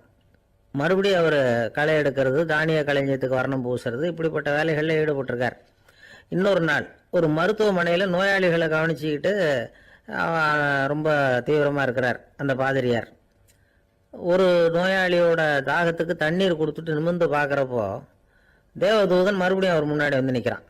இந்த தடவை பாதிரியார் தன்னலமற்றவராக பேரன்பை காட்டக்கூடிய வகையில் தன்னுடைய 2 கைகளையும் உயர்த்தியபடி தேவதூதனின் கவனத்தை வந்து பிணியால் வாடக்கூடிய நோயாளிகளின் பக்கம் திருப்பினாராம். தேவதூதன் ஒன்றும் சொல்லலை, மறைஞ்சிட்டான். அன்னைக்கு சாயந்தரம் பாதிரியார் வந்து மடத்தில் உள்ள தன்னுடைய அறைக்கு போய் இளைப்பாறினார். யோசிச்சு பார்த்தார். தேவதூதனையும் தேவதூதனின் விருப்பத்தையும் பல நாள் தள்ளி போட்டு வந்ததையும் அவர் ரொம்ப நினச்சி பார்த்தார். திடீர்னு தான் வந்து முதுமை அடைகிறதையும் சோர்வு அடைகிறதையும் உணர்ந்தார். ஆண்டவரை நினைச்சார். ஆண்டவரே, உம்முடைய தூதனை மறுபடியும் என்கிட்ட அனுப்புனா நான் சந்திக்கிறதுக்கு ஆவலாக இருக்கேன் அப்படின்னு சொல்கிறப்பவே தேவதூதன் பக்கத்தில் வந்து நின்னான். பாதிரியார் நிமிர்ந்து பார்த்தார். நீ இப்போவே என்னை அழைச்சிக்கிட்டு போக விரும்பினா நான் பரலோகத்துக்கு வர்றதுக்கு தயாராக இருக்கேன்னார். தேவதூதன் அந்த பாதிரியாரை அன்போடவும் விவேகத்தோடவும் பார்த்து, நீங்கள் வந்து என் கூட பரலோகத்துக்கு வர்ற தயாராக இருக்கிறதா சொல்கிறீங்க, ஆனால் நீங்கள் இது வரைக்கும் வேற எங்கே இருந்ததான் நினைக்கிறீங்க அப்படின்னு.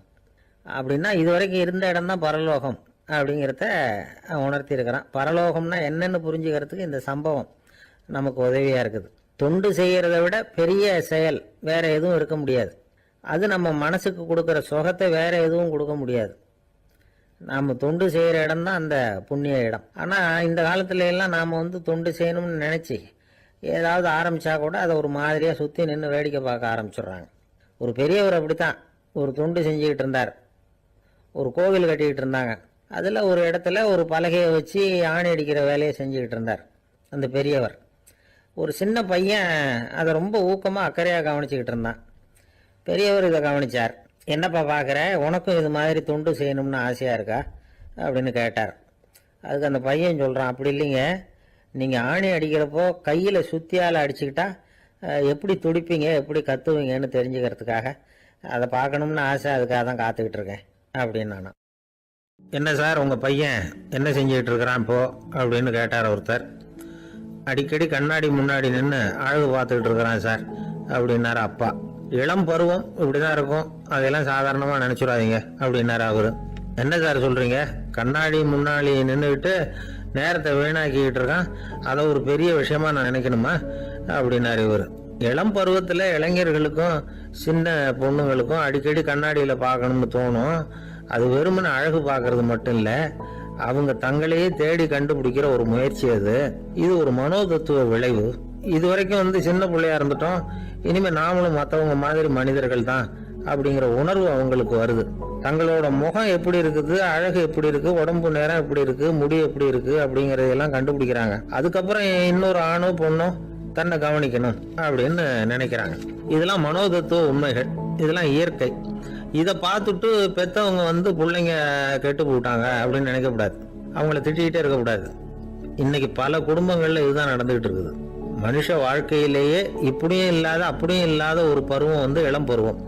13 to 19 வயசுக்கு உட்பட்ட ஆண்கள் பெண்கள் இந்த வகையை சேர்ந்தவங்க, டீனேஜ் குரூப். இவங்களை சின்னவங்கன்னு நினைச்சிட முடியாது, பெரியவங்கன்னு நினைச்சிட முடியாது. இவங்க ரொம்ப சென்சிட்டிவ். சமூகம் நினைச்சா இவங்களை வந்து நல்லவங்களாகவும் ஆக்கலாம், கெட்டவங்களாகவும் ஆக்கலாம்.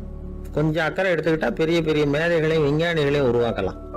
ஆனால் நடக்கிறது என்ன தெரியுமா, அநேகமாக இவங்களை யாருமே சரியாக புரிஞ்சுக்கிறது இல்லை, இவங்களை சரியாக நடத்துறதும் இல்லை. இது வரைக்கும் நாம் சொல்கிறத கேட்டுக்கிட்டு இருந்தான், இப்பெல்லாம் அவன் இஷ்டத்துக்கு நடக்க ஆரம்பிச்சுட்டான் அப்படின்னு வருத்தப்படுற பெற்றோர்கள் அதிகம். இது வருத்தப்படுற விஷயம் இல்லை, சந்தோஷப்பட வேண்டிய விஷயம். உங்கள் புள்ள வந்து சொந்தமாக யோசிக்க ஆரம்பிக்கிறதும் நடந்துக்க ஆரம்பிக்கிறதும் ஒரு தப்பான விஷயமா? அவன் கடைசி வரைக்கும் உங்கள் பேச்சையே கேட்டுக்கிட்டு இருக்கணுங்கிறது என்ன நியாயம்? இன்னைக்கு இளைஞர்களை வந்து பெரியவங்க தப்பா புரிஞ்சுக்கிட்டு தவறா நடத்துறதுனால தான் அவங்களுக்கு வெறுப்பு, எரிச்சல், மனக்கசப்பு எல்லாம் உண்டாகுது. பெற்றவங்க சரியா மதிக்கிறது இல்லை அப்படிங்கிற ஒரே காரணத்தினாலேயே வீணா போகிற பிள்ளைங்க இன்னைக்கு அதிகம். சரி, பெத்தவங்களுக்கு இன்னைக்கு என்னதான் புத்தி சொல்ல வர்றீங்க அப்படின்னு கேக்குறீங்களா? நாம எதையும் சொல்ல வரல, ஆனா அது சம்பந்தமான சில நிபுணர்கள் சொல்லி இருக்கிறத உங்க காதுல போட்டு வைக்கலாம். அது என்னன்னா, பிள்ளைங்க கிட்ட அன்பு செலுத்துங்க. குழந்தையா இருந்தப்போ எவ்வளவு பாசமா இருந்தீங்க, வளர வளர அதை ஏன் குறைச்சிக்கிறீங்க? பெத்தவங்களின் அன்பான வார்த்தைகளுக்கு ஏங்குறவங்க தான் இன்றைய இளைஞர்கள். அவங்க எதை சொன்னாலும் அதை அக்கறையா காது கொடுத்து கேளுங்க, அலட்சியப்படுத்தாதீங்க. அவங்க விரும்புறது உங்ககிட்ட இருந்து ஒரு மதிப்பு, மரியாதை, அங்கீகாரம், இவ்வளவுதான்.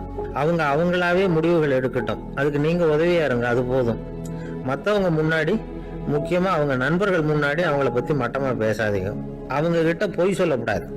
நீங்க சொன்னது பொய்ன்னு தெரிஞ்சு போச்சுன்னா உங்க பேர்ல அவங்களுக்கு இருக்கிற மதிப்பு போயிடும், நம்பிக்கை போயிடும். அவங்களுக்கு முன்னாடி நீங்க சண்டை போடக்கூடாது. உங்க பிள்ளைய எப்பவும் இன்னொரு பிள்ளையோட ஒப்பிட்டு பேசுற வேலையே வேணாம். கூட பிறந்த மற்றவங்களோட கூட ஒப்பிடக்கூடாது.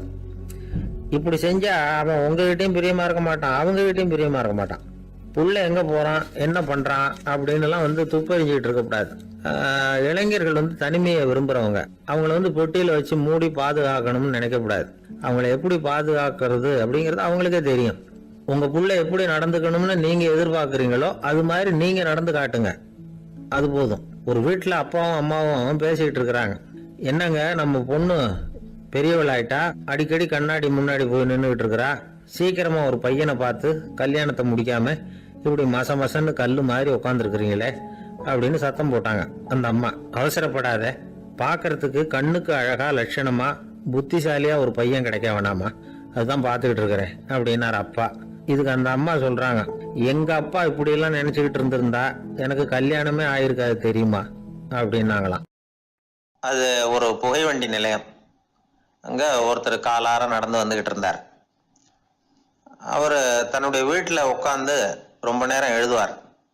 எழுதுகிற நேரம் போக மற்ற நேரங்களில் தம்முடைய சொந்த வயல்களில் வேலை பார்ப்பார். அது முடிஞ்சதை என்ன பண்ணுவார்னா, பக்கத்தில் இருக்கிற புகைவண்டி நிலையத்துக்கு போவார்.